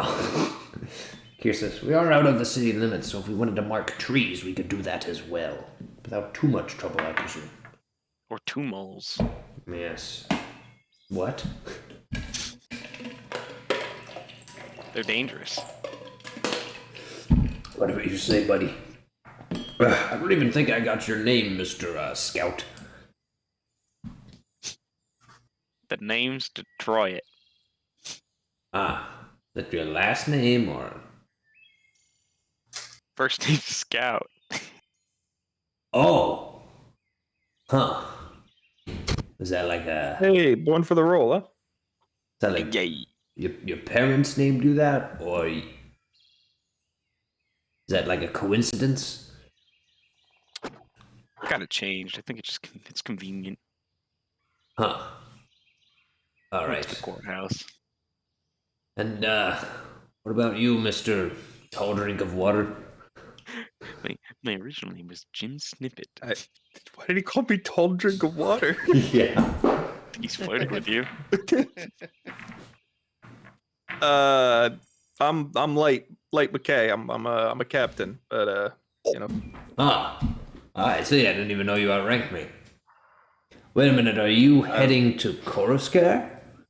yeah. Oh, yes. Yeah. I think Vesper briefed me about that, but he said a lot of words in a very short amount of time, so I only understood some of them. Yeah, I don't hear so good on my right ear, so I didn't catch most of what he said, but I'm just gonna. I see. My Alright. hearing changes on the day. Well, I have a pretty good memory. Maybe we should head back and inform the others of our options. All right. All right. Head back. And I'm trying to figure out if we should jump to someone else before we do that. How tall is this guy? This dwarf? Like Yeah. 4'3". I got like a foot on him. Yeah, but everyone's tall to him. I guess, yeah. He was also being generous. All right, well. Okay. So back to the Feywild group. Malachi, you have been leading the party. This is what we've been waiting for, actually, here. Malachi, you have been leading the party through these caverns, and thankfully, you sighed a sigh of relief as you recognize one of the areas you were in before, as the cavern opens up into a fairly large section where you specifically recalled the unicorn took you through. Now, you know it takes a while to get through here, and since Santacorn isn't here as well, it's going to be a long walk. But you're now confident that you can start heading south, and you'll get back to where you came from. All right. Does anyone have anything to say before we continue our journey? Mr. Smiller, you Yes. said that you were either interested Oh, or wrong person. Sorry. some sort of. Tell me about your magical capabilities or your interest in the arcane arts. Oh well, it's not that much, sir. I just dabble here and there. What type of magic? Roll a general intelligence check to see if he has an understanding of the different types of magic. Because there's arcane, like, you practice it. There's arcane, that's nature, and then there's divine. Mm-hmm.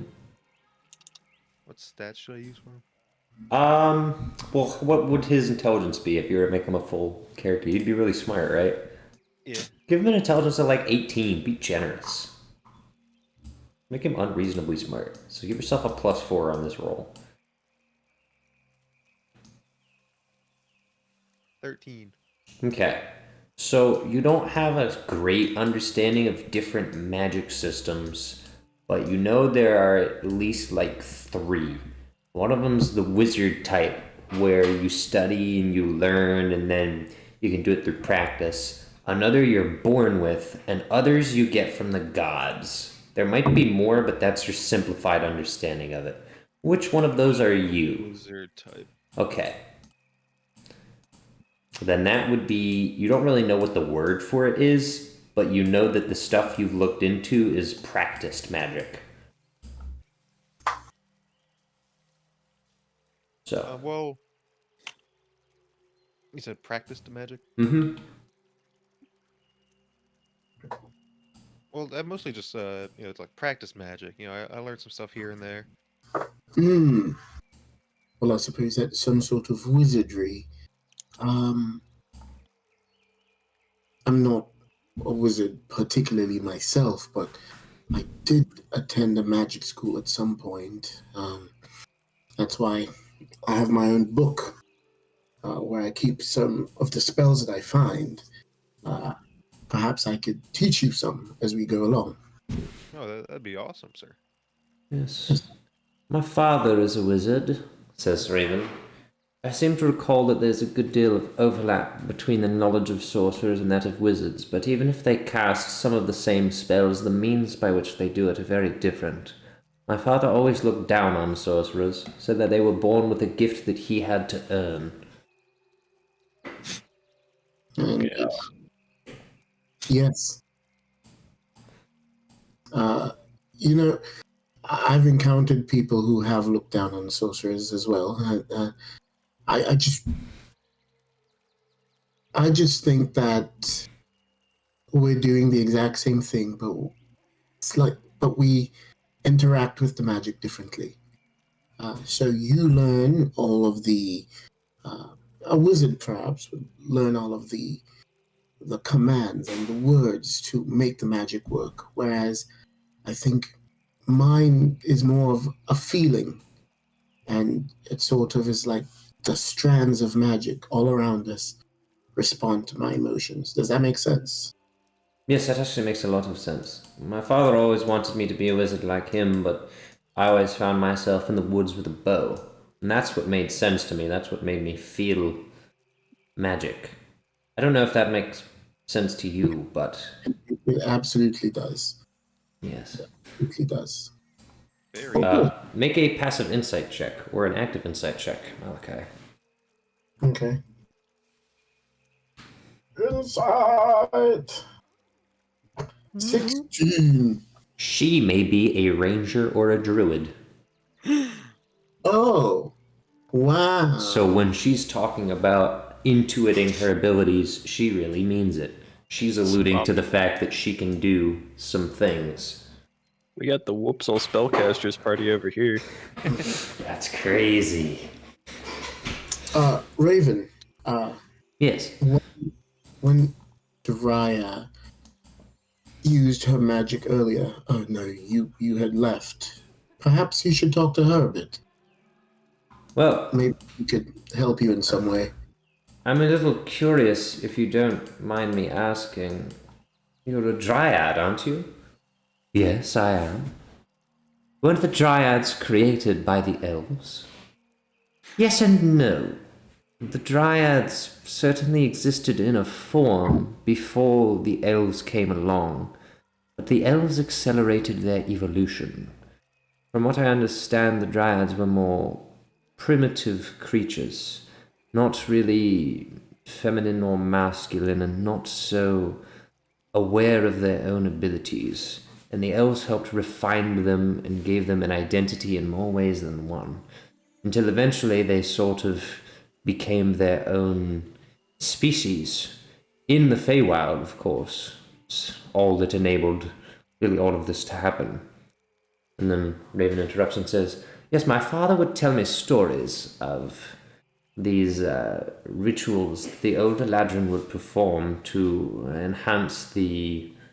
I don't remember what he said. It was basically something like making crops grow better or something stupid.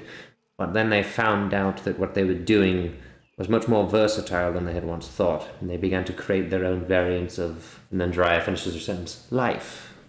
Yes, that is exactly what happened. But this was thousands of years ago, and most of those elves have either died off or their knowledge has more likely been lost to time. But the stories have been passed on. Alright. Unfortunately, I was just, Yeah, go unfortunately, as you can tell, most of us deal with a lot of magic, and I'm not sure I am quite capable of assisting you, but you seem quite capable all on your own, so. I'm... Yes. Yes. She's a little uncomfortable. Can I insight check, Rain? You may. Okay. Big money, no whammies. Not 20. Okay. You remember a time when, well, let me ask you a question first. Who was the favorite child in your family? Was it you? Yeah. Okay. Do you remember a time? It wasn't often, but there were a few times when Malik outshined you. And you being the favorite child couldn't stand it because you were always the favorite and you always did things better. But every now and again, Malik would do something and he was the baby, he was the younger one, so he got the attention, he got the grace. And at some point, you know, you don't remember exactly what it was, but you remember the feeling of not being what your parents wanted in the moment that you wanted them to perceive you as valuable. And the same way that Raven's voice fluttered in that moment is... Oh, was it Raven who talked or Rain? Raven. Okay. Yeah. So, did you ask Rain? I did, but you didn't change your accent, so then I assumed you thought it was Raven. Yes. I didn't know that you were talking to Rain. Okay, well then that would change this whole interaction. No, go ahead with what you're planning. Okay. All right, cool. You can just assume that Raven thought you were talking to her even if she didn't. And Rain was about to answer and then Raven interrupted. Yeah, so the same uncertainty in her voice is the uncertainty you would have when you were trying to like justify your position to your parents when you knew that you weren't what they wanted in the moment they wanted something from you and someone else was. You don't know why you feel so in tune with that, but you feel that like exact, like it's like you were taken back to that moment when she said that. It was a very poignant emotional memory, and you feel that emotional resonance between the two of you, almost tangibly. So I'm just going to say, I know I've said this before, but I want all of you to know that we truly do appreciate each and every one of you and your individual skills and abilities and what you bring not only to our little party here, but to the entire army that we have. It was not a simple decision to join us. It was not a simple thing to declare your intentions against so many powerful people, but here you are, each and every one of you, and we are grateful, and we will win because of the strength of the individuals acting as a whole. So thank you once again. Raven kind of awkwardly nods. All right. Well, the good news is you've been passing through the cave that you recognized, and finally you come out the other side, and lo and behold, you are back in the light, and the bridge is in front of you. This is in fact the brick bridge that you crossed to get here. You are now much closer than you were before. Is the troll still under the bridge? Make a perception check. Here's what I'll do. I'll tell them. Last time there was a troll under the bridge, so we should check if there's a troll under the bridge. Does he need to be disposed of, or can we bargain with him? Last time we paid him some money, I believe. Is that preferable to a fight? As much as I would like to see your capabilities, I think if we can just have a smooth... I don't know what else we'll face after we meet Fitris, so it might be that we don't cause any unnecessary trouble. Agreed. Alright. Yeah, that sounds best. Yeah. So do you want to roll a perception check, John? Does Fart smell? I want to roll a perception check. Yeah. He'll try and take a gander, take a listen under the bridge. You got 17. Okay. Okay. So, there's And you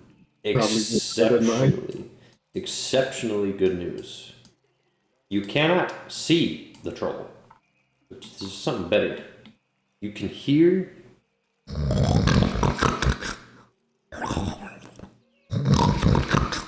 He is asleep. Okay, that noise didn't sound like a sleep noise, but Oh, I'll take all your word for it. right. It was a very aggressive snore. It just sounded like a wet part, but okay. That is what I was thinking as well. I thought that's what he was going. Like it was asleep, and then he like farts in his sleep. I was like, all right, he's seen the code. No, that's not what that was. Oh, that was a snore, and I went, yeah, All right. definitely. So No. the smell of communicating with sleep. Back. Yeah, okay. It looks like he's asleep. Well, that could be quite convenient. Indeed. Okay, well, let's just do our best as we cross the bridge to be as quiet as possible. All right, stealth check. Group stealth check. Group stealth check. Group stealth check. I got 10. Wow, Yeah. Uriah got a nat 20. Okay, well, hopefully the balance. 19. One. Somebody 15. messed up. All right. Who got a really? Oh boy. All right. The nat 1 and the nat 20 have to cancel each other out. I don't know if. All right. Here's exactly what's gonna happen.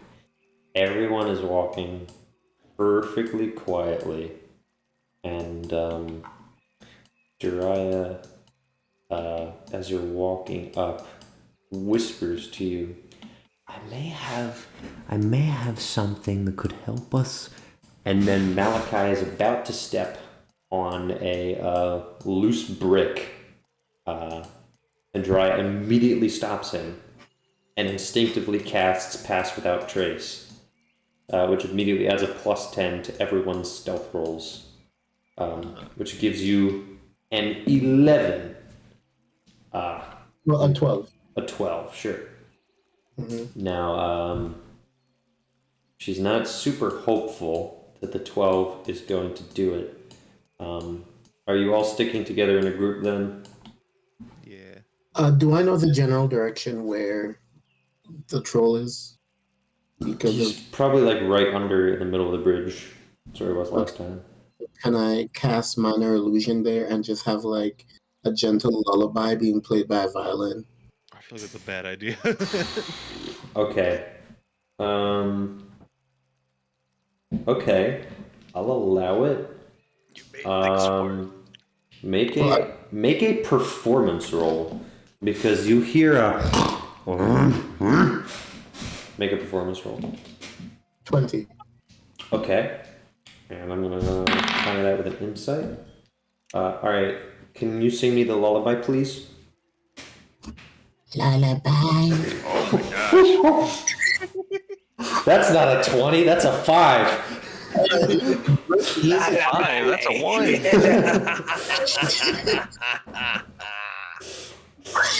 Alright, I changed my mind. Don't sing me the lullaby. That's hiding under the bed and waiting for your No, child to go to sleep no, and jumping out and scared. I was making like violin music. Okay. Well, the troll seems to wake up and then goes, pretty music. That's weird. Oh well.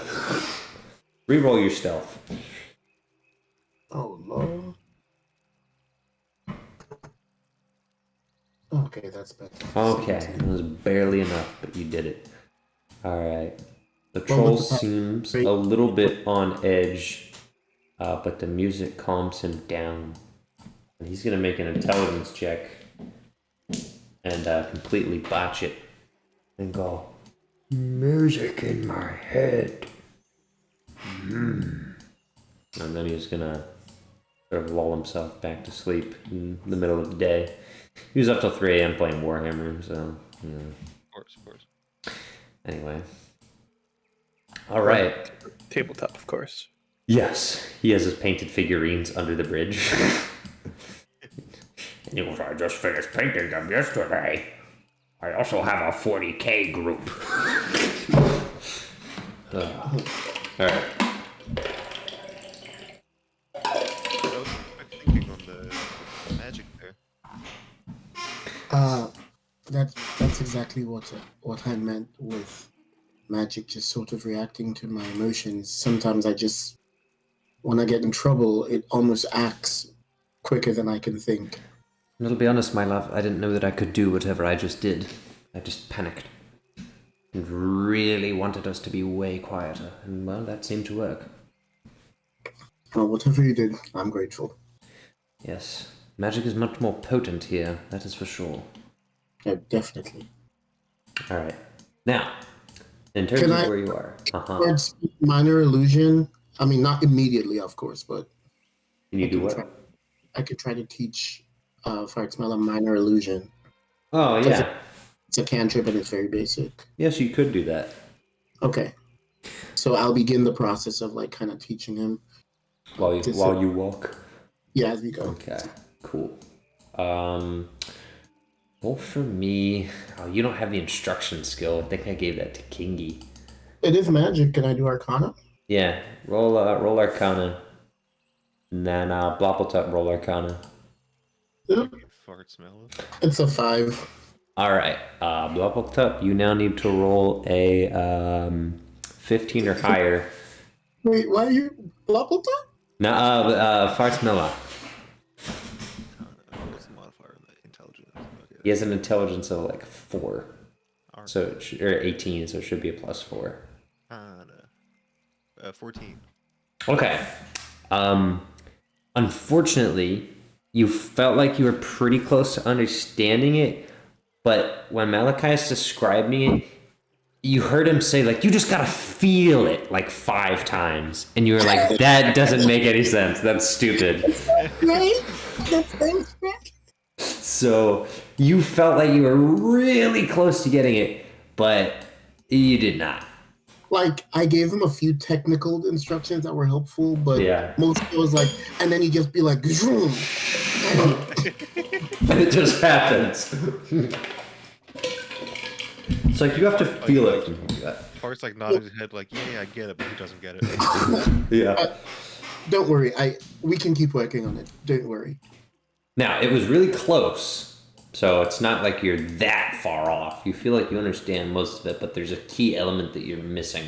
Like, he's missing some technical detail, because you're doing exactly what he's doing, like, to a T, and it's just straight up not working. And you can tell he's doing something else that he's not telling you, but Malachi probably isn't even aware that he's doing it, because he's just like, oh, you just gotta feel it. So, yeah. We'll see. Okay. Wow, a sorcerer teaching a wizard. Fun. Yeah. Now, in terms of where you are going, you kind of have 2 options. You're in the middle of the field, you pass the bridge, you're recognizing this, it's all coming back to you. Here's the thing.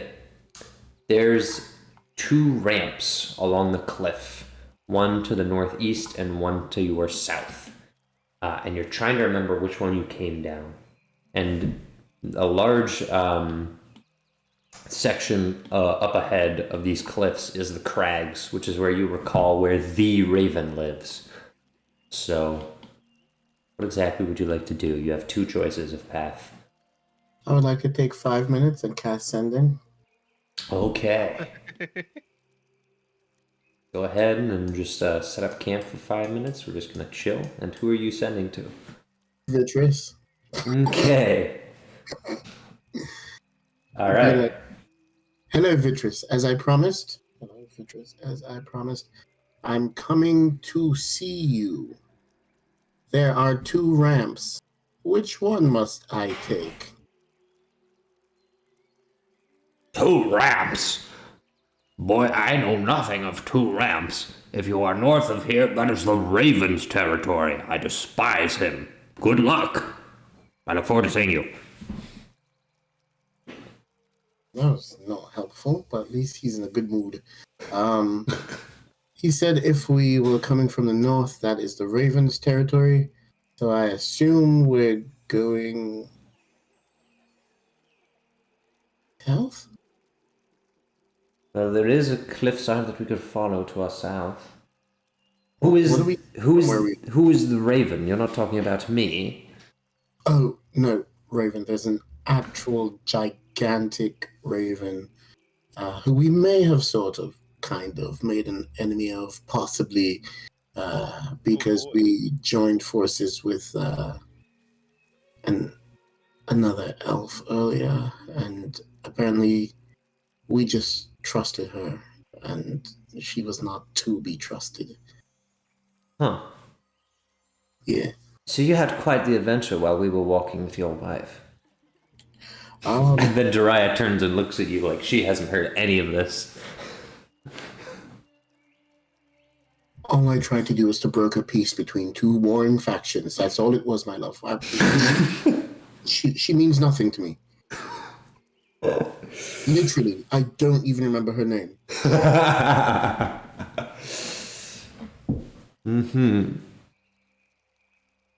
From where we are, what can we see out in front of us? Like, if we try to look down the path. Because it steeps upwards pretty quickly, it's not super easy to see what's there. The one ramp is a little bit more haphazard. It's slightly more of a difficult climb, but neither one of them is too perilous. There isn't much to see. The question is more so what you remember, because I can't really give you much. It's just like, climb the ramps to find out what's there. But if you want to do a history check or something. Yeah, I'm going to do a history check. Yep, good old 10. Alright, you're like pretty sure the Nilbog took you through like a cave. You don't remember where the heck it is. It was somewhere. Cave, crap. It was like his secret passage that he showed you that very few people know about.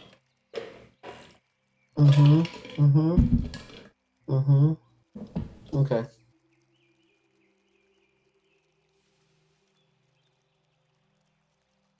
Well, do I remember at least that there was a secret cave? Yes. Okay.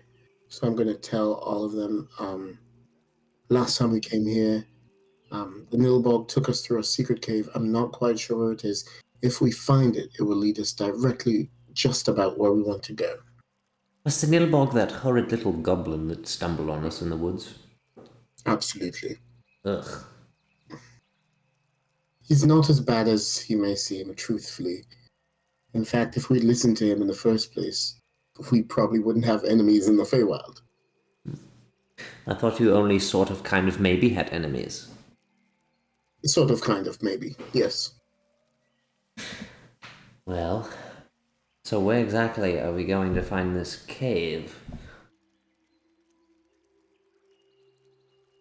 Somewhere around here. Rain, you're a great tracker. She puts her hands in her head and goes, "That's not really what tracking means."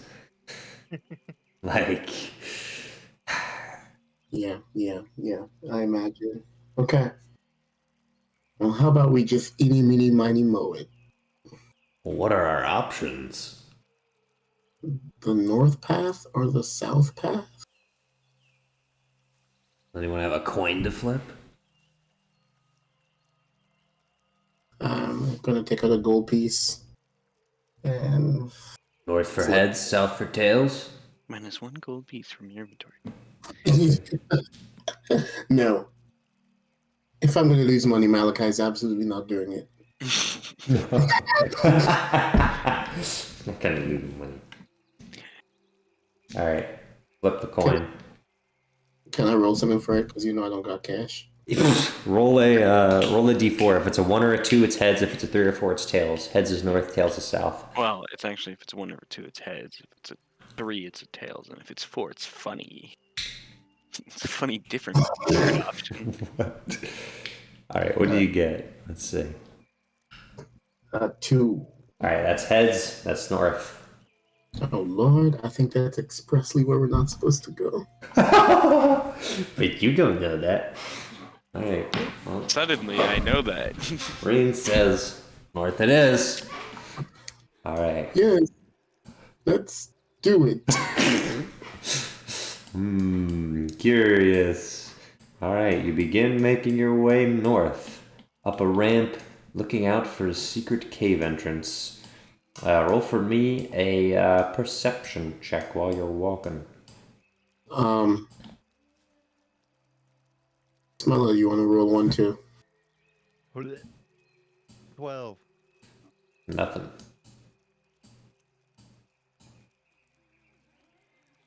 Mm-hmm. Let's take the 12. Yeah, you guys don't see a cave. You're scanning the walls, Malachi. You don't remember having to climb to get out of the cave or into the cave, so you feel like it would just be somewhere along this wall. And you feel like you remember this place, that you've been here before, like almost certainly. But you get to a little point. Or I almost died. Maybe. I don't know. You get to a point where you guys have to curve around. The path really narrows, and the sky I begins. recognize this. I feel like this is close to where I almost died. You almost died, my love. How? Fun. First time we saw the Nilbog, I was climbing a cliff wall and I lost my grip and I fell.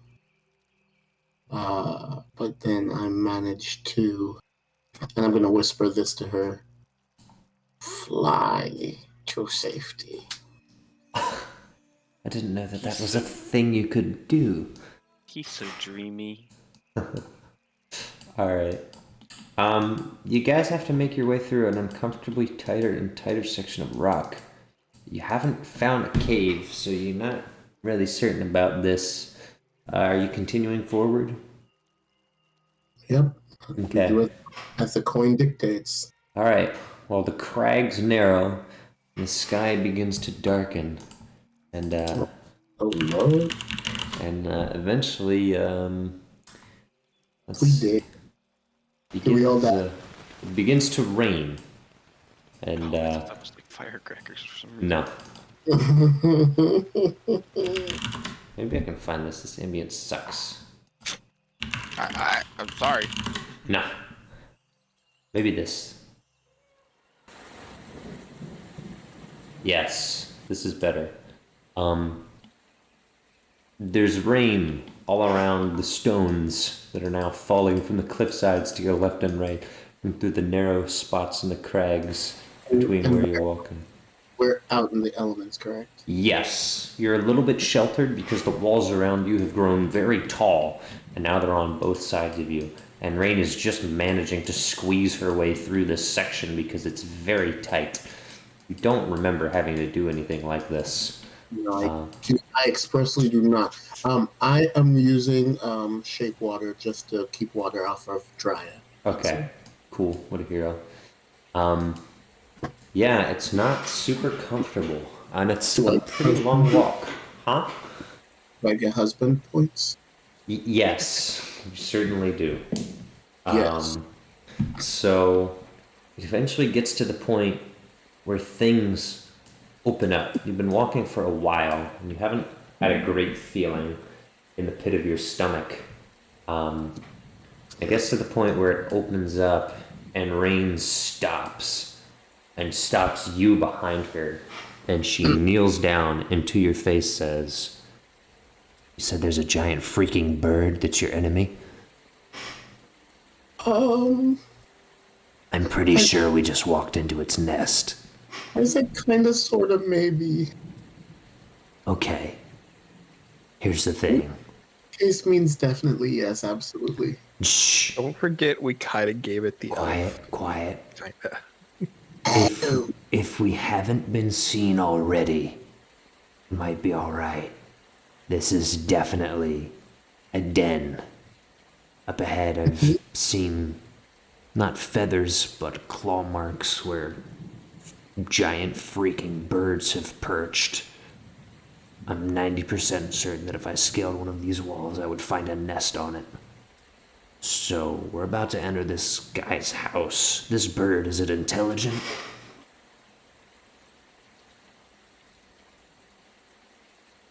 Malachi. Extremely. Okay. How about I stop taking point and you go ahead and do the talking?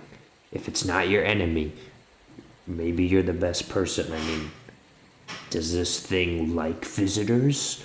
Or is it gonna want to see you before a bunch of unfamiliar faces? Or we could just turn around. We just walked for 2 hours, Malachi. We can, but there's no guarantee we haven't been spotted already. And where we were is in the open. where we are now, it's not going to be easy for the bird to get to us. Okay, fine. I'm not saying we can't turn back, but I I am know. saying there's a high probability we've been spotted already. I haven't seen any wings in the sky, but it's dark, it's rainy. So, Perfect. Here's what we're going to do. okay. Well, but all of you stand ready. At the first sign of trouble, I will bring myself back to you immediately, and we all start running. Okay. I do not want to engage in fighting unless we absolutely have no choice. Okay. So all of us are staying here and you're going forward? But keep a close eye on me and be ready. Zariah walks up to you and says, "Are you sure about this, my love?" Like most things other than my marriage to you, I'm not sure of anything. Smooth. Well, if you think this is best, you've dealt with him before.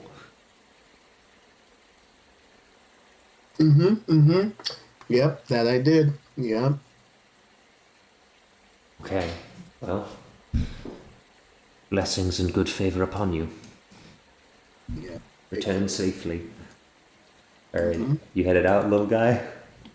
Yeah. Okay. Little man is walking out in the rain by I'm himself. immediately preparing. I'm using Armor of Agathist Yep.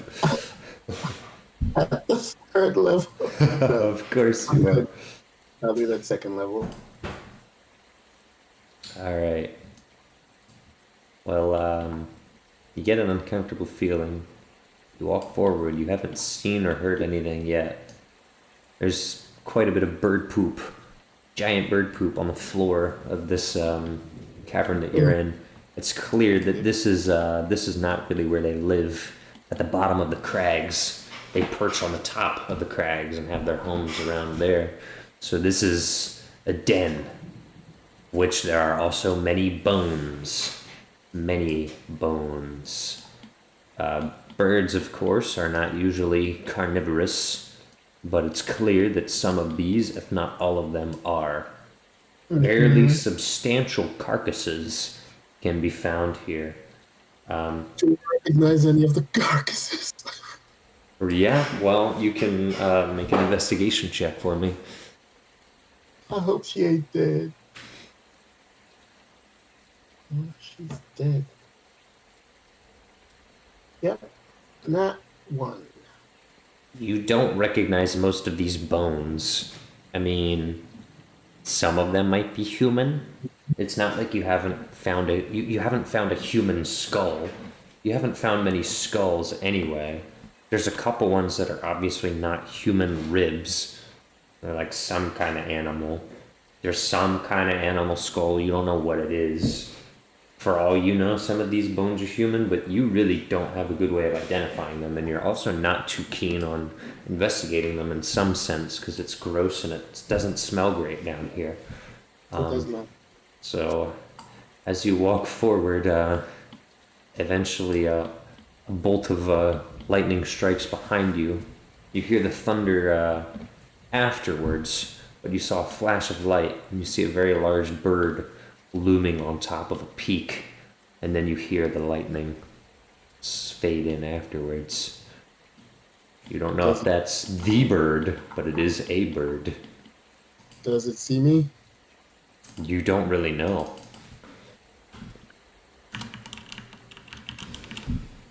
Flying down, though, is an Aarakocra who meets you in the pit, initially spear drawn, and then he walks slowly forward with a staff, and he says, You are of that camp that we helped earlier. Yes? Yes. Why do you trespass? I'm actually on my honeymoon, and I recognize that Josiah, the Raven, was unable to attend, so I just wanted to just visit and introduce my wife to him, but she's just hanging back out of the The rain. raven flies down and lands about 10 feet from you, startling you. And he says, A honeymoon. Unable to attend. I was unaware that I was invited. What? Did Santa Corn not? Listen, Santa Corn. What words and dribble do you speak before me? right. How are you? It's been a moment since we last saw each other.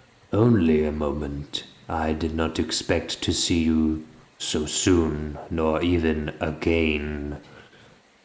I just honestly, I truly am on my honeymoon. My wife is just sheltering from the rain.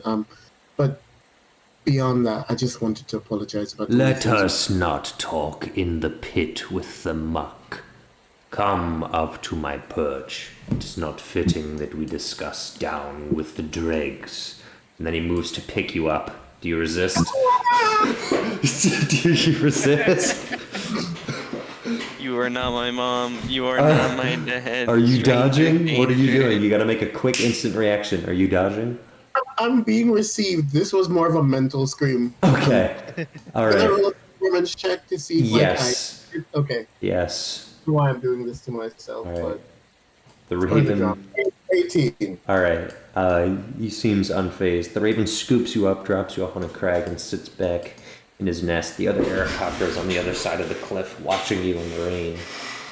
The raven sits down on his four legs, because recall this man is primordial. So he has like 6 eyes, and his wings are on his back, and he has 4 legs. And he kneels down and he begins speaking. And he says, Now, what is it you wanted to tell me about your honeymoon and your apology? Yes, honestly, I just wanted to apologize for the way that things shook out previously. We're being new to the Feywild. It was just difficult to know who to trust. But now that I think about it, I regret so much of it because you showed that we could trust you from the very beginning, and thank you. roll for persuasion. Ooh. 21. All right. The raven says, Truthfully, I too wished to apologize. I remember some of the words you spoke, though not exactly. You told me that my vengeance would not be fulfilled, and that I would not seek what I was looking for in the death I lay before me. And your words have resonated with me. The Oh, so- elf Is she who I- dead? Yes. Oh, okay. She was torn to pieces. And in her wake, I felt the emptiness and realized that I have been upholding a cycle of destruction in which I do not wish to partake. He's gone liberal. It is a different thing to prey on beings so that your own kind can survive.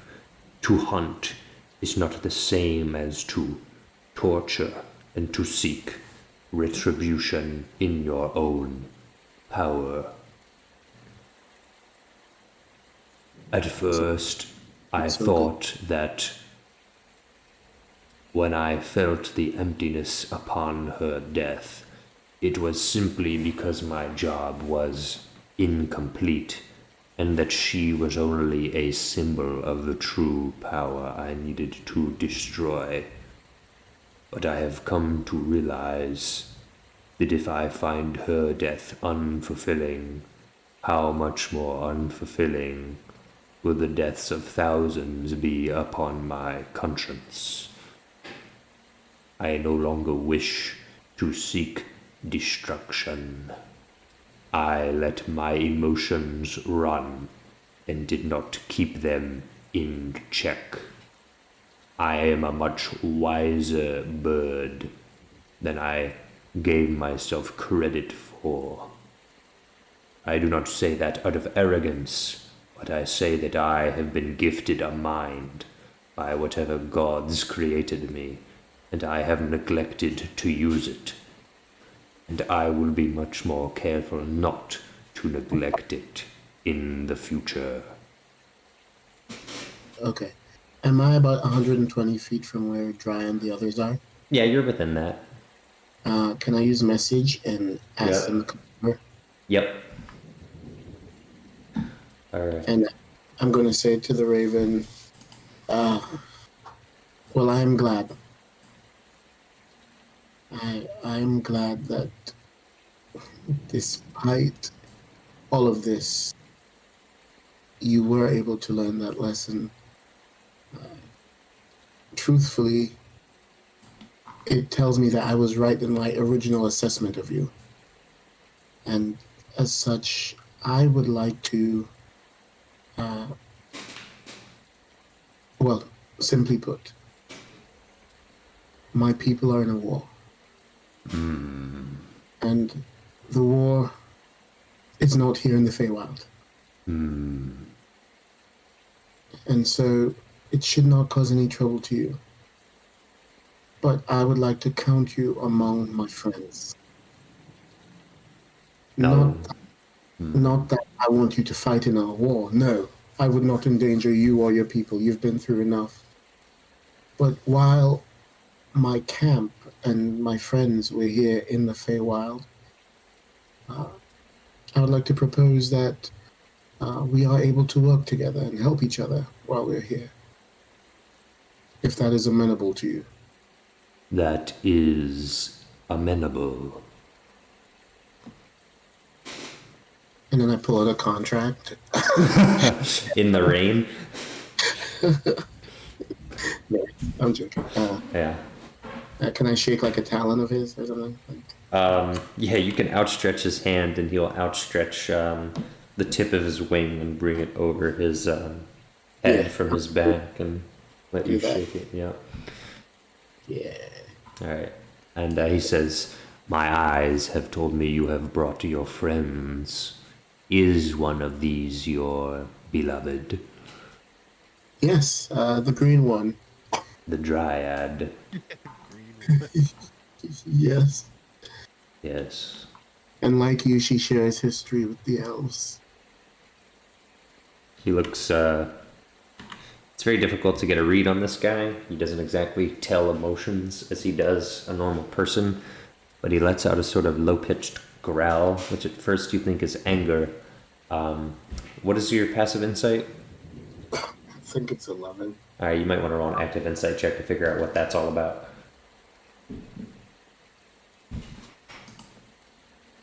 14. At first you thought this little low-pitched growl was anger, but you think it's actually remorse.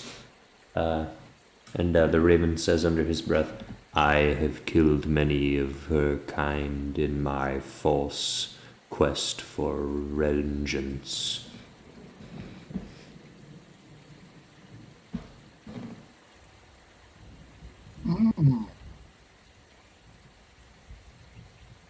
Okay, cut the cameras. Cut the cameras. Cut the cameras. I need. Okay. So I heard that. yeah. Um, He didn't it's not like he was trying to hide it, he just didn't want it to project. yeah, and I'm gonna say,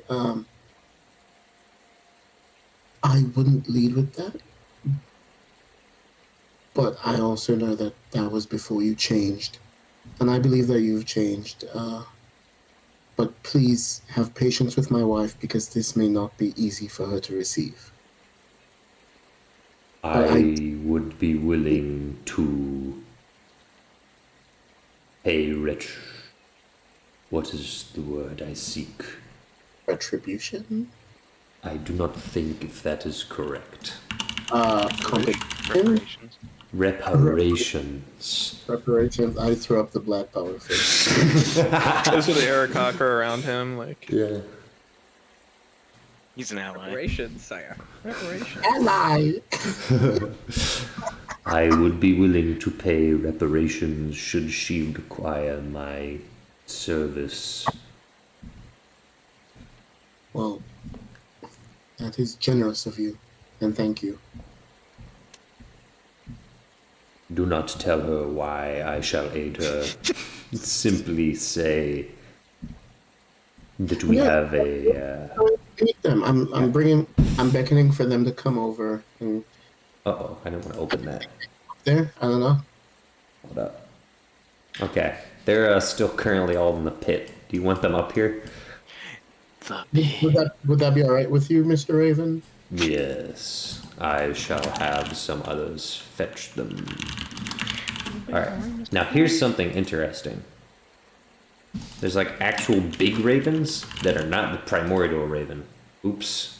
They are actually slightly bigger than him, but they are just normal, like they look like ravens. They're not these four-legged weird dragon raven hybrid things. And they pick up the rest of the They're just normal 6 foot tall ravens. Yeah. I'm not gonna lie to you, that is creepy as hell. Yeah. And the last one to get picked up is your armor, who gets face planted next to you, slams into the rock, and then sticks his thumb up. He's all good. And the ravens return to their nests and begin peering at you the whole time. And so introduce everyone. I'm going to say this is as we make our way through the Feywild. These are the companions I have with me, and I'm going to introduce. This is Rain. This is Raven. Good name. Yes. This is Private Fat Smeller. Better name. And this is a living suit of armor. Even better name. And this is my wife, my beloved lady. And then Dry whispers, I thought you said he was, like, definitely your enemy. Circumstances have changed, and he is most definitely. We are now friends. Well, that's convenient. I know, right? Well, whatever you did, good job. Well, we were actually hoping to make it to the home of Mr. Vitrus Bumbledon, the owner of the land where we had our little kerfuffle before. yes, my apologies. I am not welcome there, though I could provide you escorts to the borders of his land. Would you? That's absolutely amazing. And is there some way I could give him directions to where our camp is? Yeah, he's smart. He'll pick it up. Especially because he can go as the crow flies. He'll just be like, oh, yeah, all right. So I'll tell them, we have a camp there. And of course, you would remember Vesper. He spoke to you before. Yes. He is one of the leaders in my absence. The other leader is my brother. You can't miss him. He looks a lot like me. Just, yeah. Should I make my way there, or would that be problematic? Give me a moment to let them know that you'll be coming. I won't leave you. They don't yet know that you've changed. But I would love to take you up on your offer to escort us to the border. Yes. That would be truly appreciated. Thank you. I will have you sent. And in the meantime, I will make my way over to the location you described. I believe I have seen the valley you described many times. It is a solid refuge. Beautiful. All right. I'm just, do a quick 5-minute sending. Yep. And let them know. I'm sending it to Vesper. Alright, cool. Vespa, I hope you don't think I'm wasting time. I just keep sending people your way. I hope you don't think I'm wasting time. You're wasting words. Maybe not time. The Raven is coming. He's a friend now. Okay, bye. That's 25. All right. Okay, Attack the great. Raven. Please keep giving me heads up if you can. No bug was a bit of a surprise, but it's working out. All right. No more rain. You guys are flied off by the giant creepy ravens. What happened to rain? The Aarakocra meets you at the border. It's only localized in the crag for ambience.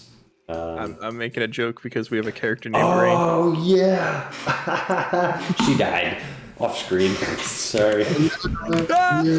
Yeah. No way.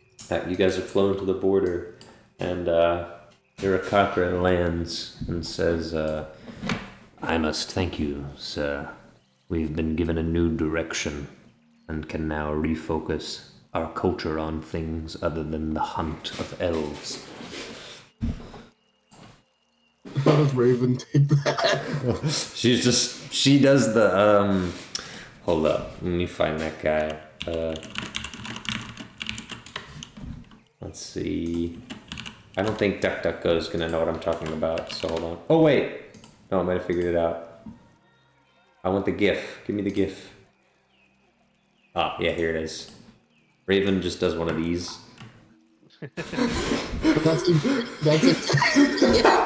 exactly what I was imagining. Insight check on the guy, see if he's being sincere. Yeah, you could. I got Take you 6. 500 feet up in the air. You have no idea. Alright. And the Aarakocra says, "I'm not sure if the Raven would be interested in joining your war, but know that he was assembling an army, one you have yet to see, an army to dominate the skies. And while he may have changed his views on what war is worth fighting, we are a militaristic powerhouse, and should you convince our sire that your cause is worth it, we would be a strong ally." Thank you. And what is your name? My name is Arames. And I'm going to spell that. Oh, he's big. My name is Dinkledork. Alright. Oh, there we go. Alright. Well, Arames says, "Until we meet again." Whoosh, whoosh, whoosh, whoosh, whoosh, whoosh, whoosh, whoosh, whoosh. And he flies away. Alright, you are now on the border of the cliff leading up to Are you Beatrice. sure we have Arameus? Because we already have an Arameus with us. Yeah, Okay, cool. No problem. it's a common name variant. It's like John. It's like Jon and John. All right. Okay. Don't do that to us. If only we knew that situation. Yeah. Curious. Anyway, Okay. Oh, yeah. We're good here. alright. That's probably a good stopping point. It might be a good stopping point in general, too. It is 11:11. So do we want to just call it there? I could personally keep going. We could. Did we do anything with the Grouger's group? No, we could check back up with them. They were just walking. So, here, Detroit, and Light, I don't think are here. Why are they here? I don't know. Why'd you Friends? put them there? Why did I put them there? I probably meant to put them here. Because they're definitely not in Grouger's group. Alright. Grouger group. Grouger group. I think we should check in on Grouger group, because Grouger group has probably been walking a bit, and then everyone will probably be on the same timeline. The good news is, what I'm going to do for laziness sake, and it's going to make my life so easy, is Feywild time is going to be... Don't do that one. Feywild time is going to be different, so Malachi's group is just going to be at whatever time this group is at, because it's convenient. So, that's what I'm going to do. So right now, pretty much everyone else is at evening, except Vesper. He's been doing logistics stuff. Well, Vesper- Malachi's group would be the same time as Vespers. Theoretic. Oh yeah, that is true. Your guys is all the same time because you're Feywild. So pretty much all these three groups are going to keep like the same time. Grudgers might be on a different timeline, but we'll see. Don't need 2 nilbogs. That would be a fate worse than death. Vesper, did you get someone to make your public service announcement because you don't like public speaking?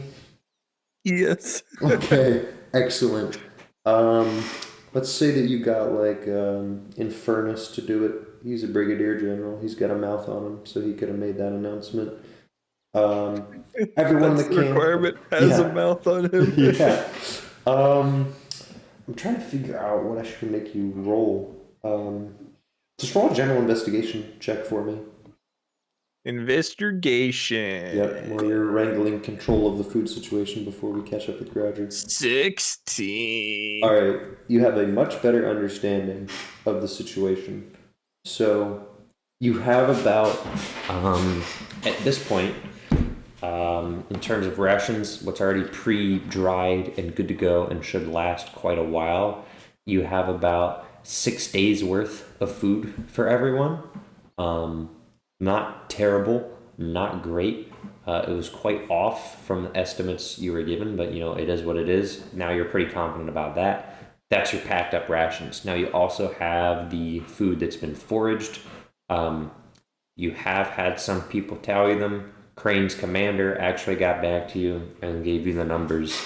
And basically the equivalent of what's being foraged a day is about a third to half of what people are eating, which is actually better than you thought.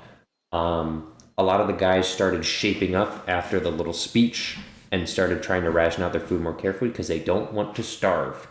And Yes. The ones that have been going to their rations in abundance or taking them have been punished, have been demoted, order is being enforced. In the meantime, Liz and Kyle have been working on getting recipes done to preserve what's being foraged into its own set of rations. And those are being given out first before the ones that are like salted meats and dried nuts. They're going to last for like months. So with all said and done, you've gotten your numbers up to having like 8 days of food good to go. And your next task is probably going to be setting up a solid structure for the foragers. So right now you've characterized what you have. It's about 8 days in total, with 2 days of those rations being what was foraged for Kyle and Liz to dish out. Now you need a solid structure for keeping the foraging going, because otherwise you will run out of food pretty quickly. But in terms of how the day went, pretty dang good. You have a much better understanding of where the situation is, and tomorrow you can worry about getting some foraging structure in place. So there you go. Alright, I'm going to go to the main quests. Food stuff. Minus 25 rations of stock missions. Did you have a list somewhere of the total number of rations that you had? Because I thought I gave that somewhere here. I never got it. Okay, cool. Well, here's what's going to happen. I just said you have 6 days of rations for pretty much 300 men. So you have like 1,800 rations in those bins. Only about probably 1,000 of them were actually in the bins. The other 800 were on the soldiers. So at this point, you've actually gotten it to the point where everything is where it needs to freaking be, and people don't have stuff stored all over the place. So you have 1,800 rations. We're going to get rid of this because we already kept track of the 25 that went to the stock missions. Nilbog is already here. And then I said you have about 2 days of food from foraging. So that's about 600 other rations of just food. 600 rising Uh-huh. Yep. So overall, not terrible. Still have a lot of food being consumed, but because you're in the wild, foraging has actually been wildly successful. Because stuff grows here really fast and it's really good. So pretty nice. Okay. Now let's check in with Roger. Roger, it is late afternoon. You've been walking west, and it's gotten to the point where you're basically at the border of the forest. So Here we are at the border of the forest. So what now? Well, you gotta make sure you look left and right before crossing the road. Uh-huh. I don't know. Well, we go to the area. We got like things to scout. We gotta get to them. Okay. Do you think we're good to just walk on the road? I mean, have you committed a crime? No. Have you committed a crime? Who's Whoever wants to be next. Okay. Anyone committed crimes? I don't think so. Anyone like got a like really like unique face that people have seen and they know you're part of the thing? I mean, You, I mean, you. I'm pretty I'm unique, a- so But Blue I guess you Dragonborn. It's too. kind of. So yeah. But you're yeah, from. but have you been seen? Well, hold on. You're from Zara, right? Yeah. Does anyone know you defected? I've been in the woods for a week. I don't. Yeah, but were you that impactful? Maybe they just forgot you existed. Well, my parents are kind of wealthy, but I don't know if like. Well, do you know. think they would go to the police? Well, hold on. Yeah. Here's what I'm No. asking, because we do need to nail this down. Is you guys are both in Zara uniforms. How recently did you what's the word? I just used the word. What's the word I'm thinking of? Defect. Defect. Yes. Yeah, got like a bird brain. Hey, Trevor, how long ago did we defect? Not that long ago, because 6 years both ago. of you were in the Zara crew under that Right. one guy, Archibald, that you canceled. Yeah. Okay. What? Yeah. PP. That's yeah. That guy. Yeah. I remember PP. Perry. Uh, Perry, or whatever. I don't know. Harry P. Winifred. Yes, Perry P. Winifred. That's it. PP. That's what you all called him behind his back. Getting PP. I have that written down as being the 5th. Then that's And it's probably now it. like. It is yeah. the 12th. I think exactly. I don't know. Let's find it. No, it's the 15th. About 10 days ago. Well, that's actually not bad. I was worried it was something like months. So, are you going to be in trouble? Like, who? What exactly is the situation? I didn't really like, I didn't have like a manual about what to do when you defect, like I don't know. Huh. Not to like I don't know how quick they pick up on this sort of thing. I don't know if they're gonna care. I mean, I never served in Zara. No. I was in Tayana before freaking Gingle showed up, so. Who's Gingle? Literally the worst guy imaginable. Like, imagine the most obnoxious small man and give him every personality trait you hated in that kid you went to school with, and pretty much that's Gingle, but he's a grown man, but he's still Do you like have, 4 feet tall. I mean this in the best way. Are you like repressing a memory? Are you good? Yeah, man, I'm fine. I freaking hate Gingle. Uh-huh. I mean, I you've still never, don't like. you've never This met is him, a safe right? space. You can Is he like say your this. commander? Is he No, like no, thank God, no. I mean, thank gods, no. Sorry, I'm a monotheist for all of you polytheists. Yeah, anyway, they're so, like okay. We'll unpack that later. yeah, so Gingle is this, I really don't even know what he is. I don't know if he's a freaking goblin or a halfling. I'm pretty sure he's a halfling, but the dude looks like a goblin. He does not take care of himself. And all he does is whatever Xerxes wants. So, House Tiana used to be great under the former leadership, which I never had the pleasure of interacting with directly. My commander was pretty chill. But what ended up happening when Gingle was replaced is pretty much all of us got basically it was like a census for the military. I don't really know what you call that. We were restructured.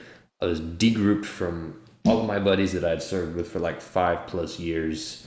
And Gingle comes up and he's like, "What do you do?" Just like that. He was like, "What do you do?" And I'm like, "I'm a scout. I make sure that farms are in good condition. I take notes. I do this and that." And I basically give my job description. He did this for like every one of us. There's like hundreds of us. He interviewed all of us. And there was this weirdo next to him that kind of looked like him, some stupid jester hat taking notes. And I don't remember, but basically it was a really short conversation. At the end, he just said, "You're fired." And I went, "What?" Like, so yeah, I hate Gingle. He's a bastard. And whatever that guy next to him was is also a bastard. So. Mm-hmm. Okay. So yeah, that's what I have to unpack. There you go. So You know, I put my hand Wrapping on his back shoulder. around That was a lot, and to the question I'm again. glad that you got that off your shoulder. And just know that we're better compatriots now because of it. Yeah. So is he like a commander or something? Because I still don't. No, Gingle is the head of the noble house of Tiana. Oh, okay. Yeah. So he's like That's- Steve from yeah. Minecraft. Just like Baroness Goldmoof Zara. That's her now, right? Isn't she the current Baron of Zara? Yeah. Gold move. Yeah. At least she's nice. I don't know how smart she is, but, you know, she's not an a-hole. Frickin' Gingle. What kind of a name is Gingle? It's like a name that somebody would come up with as a joke.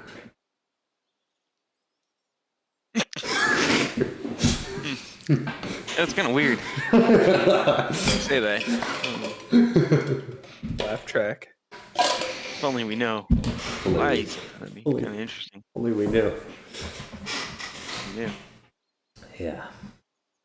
So yeah, though. So is anyone gonna get like noticed? Maybe we get like gear. Let me see. Like scrounge in my backpack. What have I got? Maybe like a little hat. That'll make us in disguise. I mean, I should be pretty good. I've been doing freelance stuff since I was fired, so I haven't really directly done anything that would incriminate me. Oh, he's like a coder. Okay, all right. I got nothing. So maybe we should like quickly like get some gear. I mean, what gear do we need? Like some disguises, some normal clothes, you know, the usual. I mean, the problem is I'm a bird, man. There's not too many of us, and I can't exactly just put on a mask and look human. Not really what I was implying, more just like, you know, if somebody was like, "Oh, a white bird stole my purse and ran that way," maybe you could like not look like a white bird. You want to dye my feathers? Not really what I was implying, but like, That would work, wouldn't it?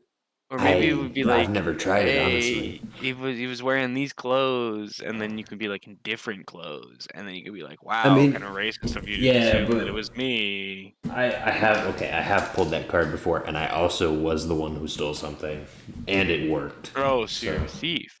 Well, okay, not usually. It looked like a loaf of bread, man. It was. Okay. You get him, girl. What? What? So I feel like we've really lost track of what we were supposed to be doing. I mean, we have the objective Are we good list. to just be seen? I think we are. Nobody here is gonna like Somebody said a is smart fella really is like- wanted. It's like farmhand boy number 3. That's good. In a uniform. That's good. We can send him into the That's true. He's in a. Isn't his uniform poorly maintained as well? Yes. It's the only thing that Alright. would get him in trouble. We're gonna head out of the woods now. All right. The group emerges from the woods and walks onto the road in midday. You immediately have a choice. The road goes north to south. Which way are you going? Oh, no. I feel like I gotta flip a coin to the side. What? No, we're We supposed go to north. go north. Yeah.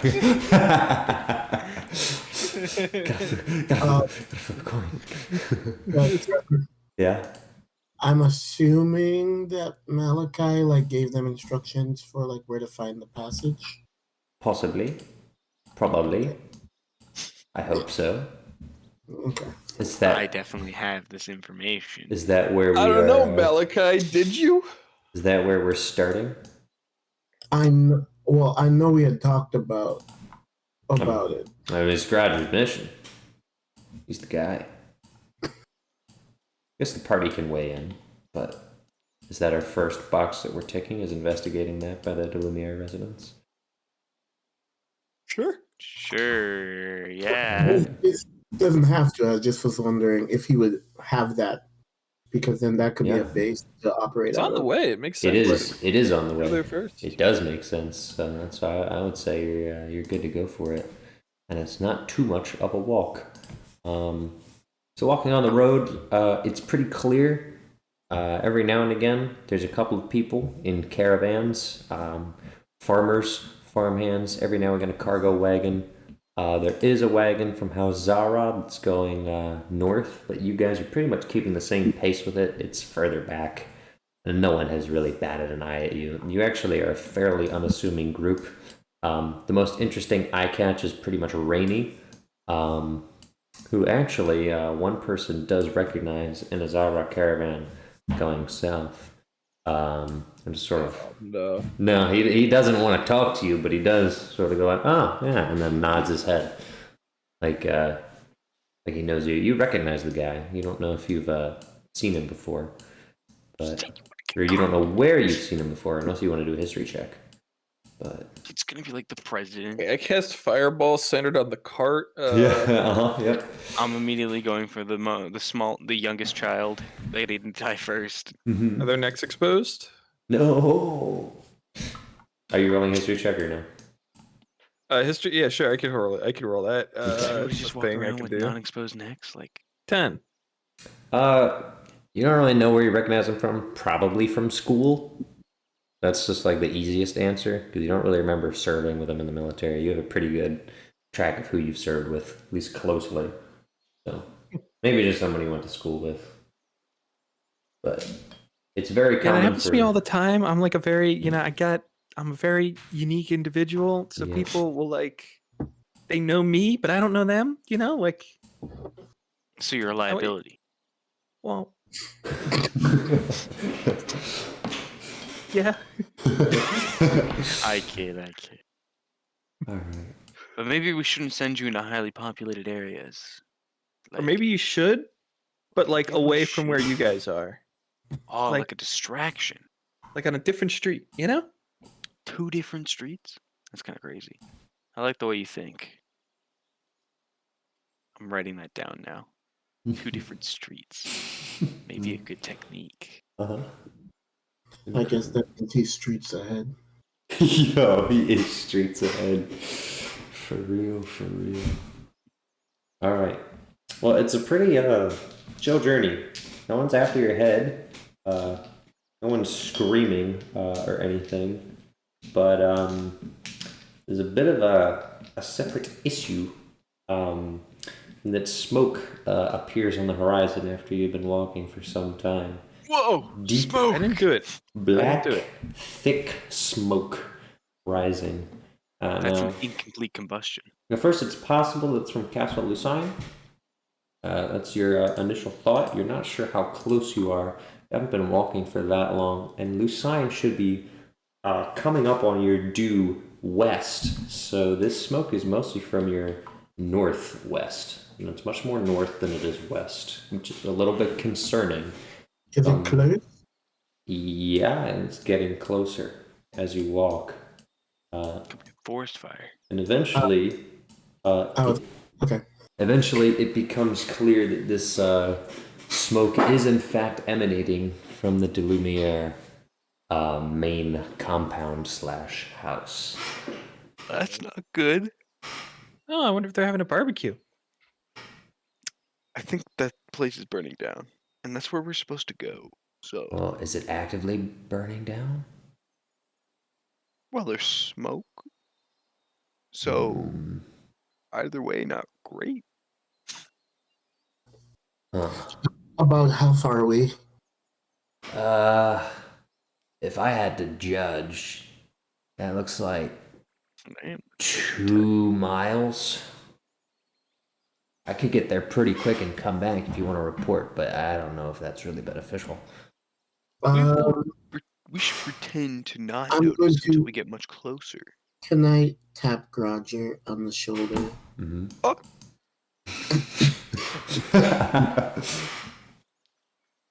We Pose. if we walk just a little further, then he can fly and scout, and I can help you to communicate while he's scouting out there. Oh, okay. Got like one of those magic things. You're one of them magic people. I'm like wiggling my fingers. Spelling. Like She's like looking down. It's like, yeah, Is that owl? Is that white barn owl still on her shoulder? yes. Okay. There's been an owl? Yes, I felt like that should have been communicated if it hasn't been already. There's a white barn owl on her shoulder at all said it in times. her introduction that Yes, she has. you did. So I'm reiterating it for those of you who forgot. There's a white barn owl on her Yeah, I shoulder. know. Not knew only the that, entire but time, I earlier didn't she was forget. described as sitting in the back and talking to the owl. That's also true. Yeah, I didn't forget that. Uh-huh. Yeah, of course. No, I you definitely noticed have right not away with your written that high down passive perception. immediately All right. when we talked about it the first time, and not right now. Well. 'Cause that'd be weird. Mm-hmm. Mm-hmm. It's Luna.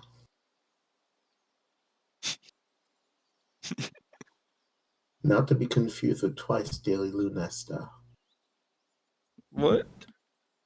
Don't worry, I wasn't confusing it. What a laugh. Just getting the car started. Mm-hmm. Oh. All right. I'm laughing at the Just getting this up and running here. Make her a little house. in Siobhan. She is that short. Actually, we're gonna do this. All right. She'll get taller eventually. So, we're getting closer to the House Lumiere map. Yes, we're making our way up. How long are we continuing down the path before we do Let something? me know when we're about a mile away. Okay, so about a mile away, you'll still be on the main road. At some point, you'll have to turn left, and then from that left turn, it's about a half mile to the house. Well, if there's some place that they can just like stay to the side, and then Valere can go check out, like fly above, Mm-hmm. they can be in communication. That can kind of work if you want to stop at the intersection itself. Mm-hmm. Yeah, that'll do it. At that intersection, there are quite a few people gathered and kind of just gandering. It wouldn't look really too suspicious for y'all to hang out there, because a bunch of people are talking about this. So at the intersection, Mhm. there is a wagon. Ugh. This is not the right group. Oh, is that a lot of people? It's not a lot of people, but it is a number of people. I'm not gonna try to do that, so I shouldn't be overwhelmed. I'm gonna go like blend in with them. Yeah, that works. You like to do a perception roll to see what they're saying? Yeah. All right. So Let's roll.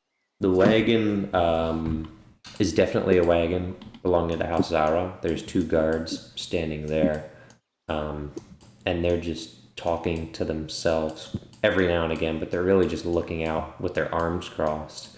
And then the other people appear to be farmers. They're also sort of trying to figure out what they're doing, but they're keeping moving. Like they've been gandering, but it's clear that they have things to do, so they're on the move. And after a while, most of the traffic you're seeing is passing. It's just like everyone's been gandering and talking a bit until eventually most people have just passed, especially on your arrival. They're kind of reminded like, oh shoot, like we have things to do. And those auto guards are just standing there, and the one is like sitting down next to the wagon, like with his hand on his helmet, trying to figure out what the heck he's gonna do from what it looks like. Is Valera gonna go send off and fly to investigate? So Siobhan's gonna like annoyed.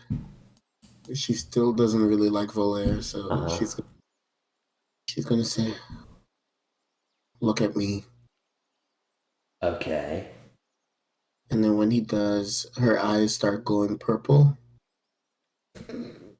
And then he's gonna hear her voice in his head saying, "All right, you've got 1 minute.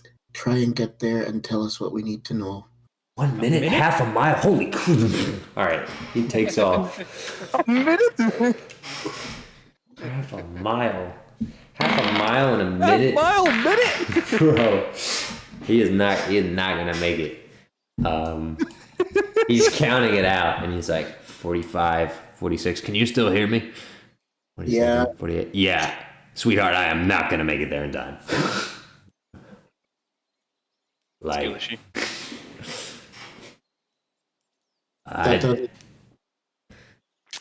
it doesn't look great from here. I can tell you that. It might not be actively burning though. Hold on. And then time runs out. He's just going to continue flying on. All right. The Zara. Feet per second. The Zara guard that isn't on the ground walks up to the other two in uniform and says, "You two didn't have a delivery to make here, did you?"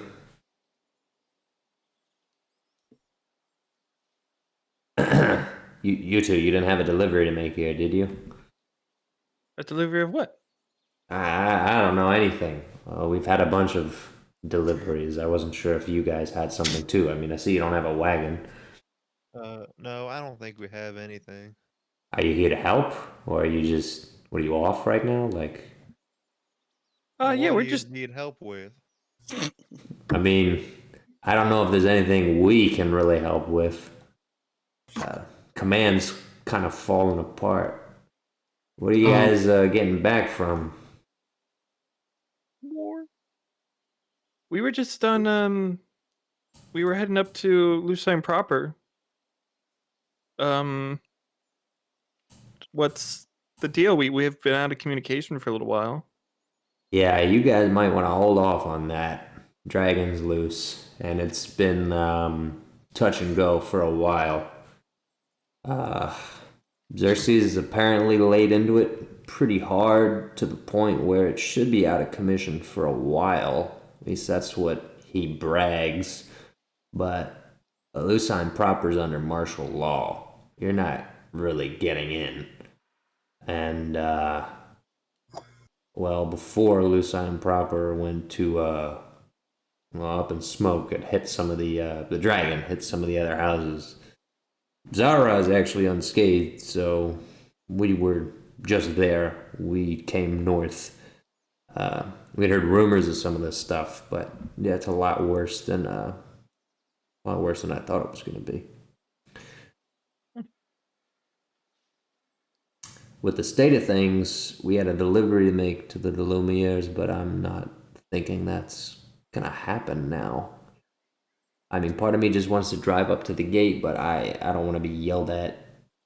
Like, I really don't know what to do. We were given very little direction. We were kind of just sent off. Well, we could take it from here if you wanted to head back. Yeah, that actually might be ideal if you guys don't have anything else. If you're looking for orders in Lucine proper, I can tell you nothing's going to come down the chain for a while. So I'd actually really like to get back and update my wife that I'm all right. If you guys want to take it off, I mean, it's nothing crazy. I have a manifest here. Hey, Can I try the mind thing? To just read his thoughts? Am I close enough to hear him? Yeah, he's just talking out loud next to you. So I wanted to, when he was talking about the deliveries, I wanted to try to see if I could find out if he's thinking about what the deliveries are. Yeah. He's about to give me a manifest, isn't he? He is handing her a manifest, and he's about to say what the delivery is as well. Oh, okay, well, cool. No worries. Okay, I didn't cool. do that part. All right. I can't believe this is working, honestly. Yeah. If you read Rainey's mind, that's what's going on in her mind right now. So he says, listen, if it were much else, I would say we have to handle it ourselves, but I know you have some swing around here. Aren't you a master sergeant? Yeah. Yeah, I'm pretty sure I've heard about you because there aren't too many Dragonborn in our ranks. So, listen, it's really simple. It was basically just some food, a bunch of seeds that they're going to start trying to grow here. There's a contract, apparently, where Zara is leasing land from the Lumières. I have the document here. It says, it's really boring logistical stuff, but the gist of it is you're delivering seeds, some basic food supplies, and this contract, which you're going to have to get a signature for. That's why I'm not thinking anything's going to happen. But I mean, I was kind of just waiting. When we first got here, it was actively on fire. We've been here for how long we've been here? 12 hours, Joey? And Joey's like, oh. Yeah, it was like 12 hours. Working harder, hardly working, AJ. Yeah. But what's wrong with Joey? Why did he just listen, Joey didn't get any sleep. So, and I got 5 hours. We were driving overnight. So, and now that this has happened, I've been trying to sleep, but there's not really anywhere. There's a lot of action. There's a lot going on. It's hard to sleep because of all the stress with everything. So, yeah. Point being, you have the manifest, you have the contract. People probably know who you are. So if not, just tell them that in the chaos that we had to head back and couldn't wait. Because this delivery is delayed now, of course. So honestly, just tell them that Corporal Penchant had to get going and that you're picking up the delivery in this place. All right. All right. Thank you so much. Can I ask Roger, who's in charge of? Oh, yeah, the last thing is Pension says, oh, yeah, by the way, it's even easier. You don't have to bring the cart back. They're going to keep it in their stock. So you can just walk wherever you need to walk to from this point. Should be a piece of cake. All right. All right. And who's in control of the old Lumiere house now? Yeah, I was going to ask the same thing, but I didn't want him to get suspicious of me. Do a history check. Both of us? Yep. Well, I don't know Siobhan. Well, Siobhan would not know. I mean, you might. 22. It is one of the Lumières. One of the Lumières. What? Dream Drunkus. Yes. The cousin of the brother. Oh, is that all we get? Yeah. I'm sorry. Okay. That was not for my character. Yes, I know.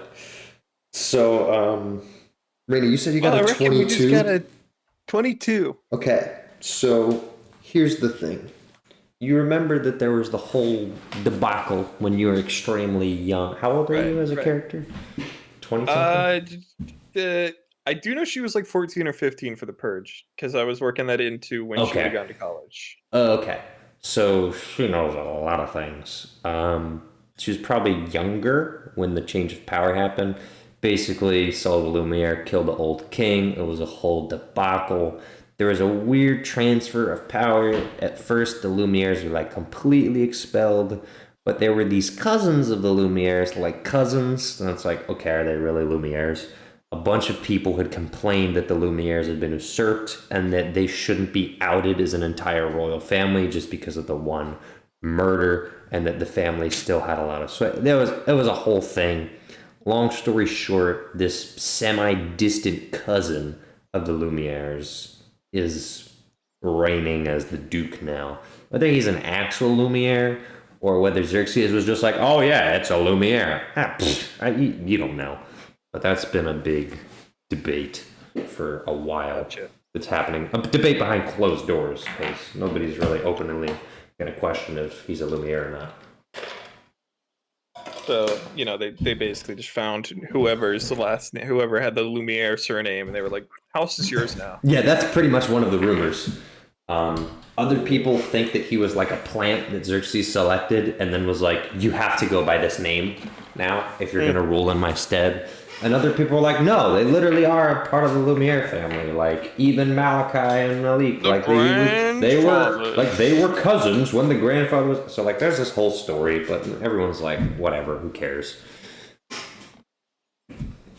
Wow, that was wild. I cannot believe that they actually went along with that. Yeah, they're tired. The building's on fire. Well, boys, I got us a cart and some official documentation telling people why we're out here. Big fire. Go team. All right. Fire very big. Valaire comes back. Valaire comes back and says, okay, so good news, bad news. Good news is it's not actively on fire. Bad news is most of it is destroyed with the exception of the main building, which looks like pretty much stone. So, I mean, I guess we could still make our way in. There's quite a bit of activity in terms of rubble being picked up. But, yeah, do we have a plan? I've been thinking of one right now. Okay. It's not good. What's Walk the in. plan? Walk We right through the just front door. walked up. We offer to help. Rebuild. I mean, I guess we could just offer to help. We are humanitarian workers. Where did those guys go?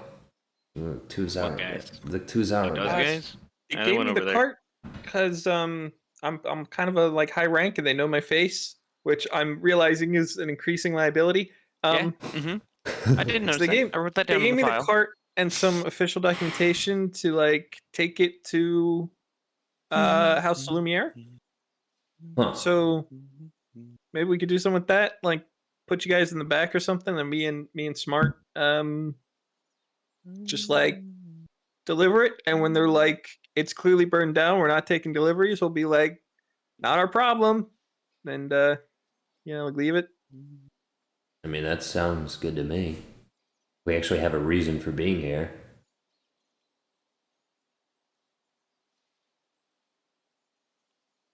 I don't know. What do you think, Roger? You're a team leader. Wait, what? Siobhan looking at Roger expectantly. As is Valaire. Huh? I thought we were gonna walk in. What are we Well- talking about right now? I've been thinking about walking in and what my disguise is gonna be. I Kinda have like- not been listening. Kind of like same concept, except like since we got the cart and these official documents and stuff, like we could just roll up on that pretense.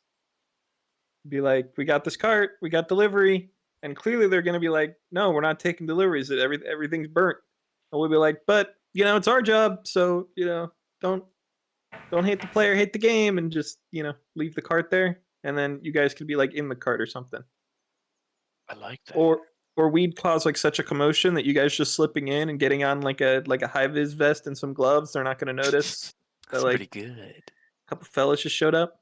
It's a good plan. I like this plan. All right. I'll be on the bottom of the cart. Okay. That's not a good idea. Let's just go. All right. Is this cart pulled by animals? Yes. Are they horses? Yes. All right, good. I have horses and me and horses. Trevor, can I do the mind thing? On what? On Now that I'm thinking about horses. On Grudger? Yeah. Okay. At your own risk. I don't know what's in there.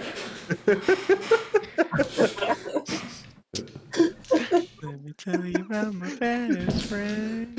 I'm gonna roll. So I have to beat. What? I got to beat what? 12. What I Stupid. That's what they say. You wanna?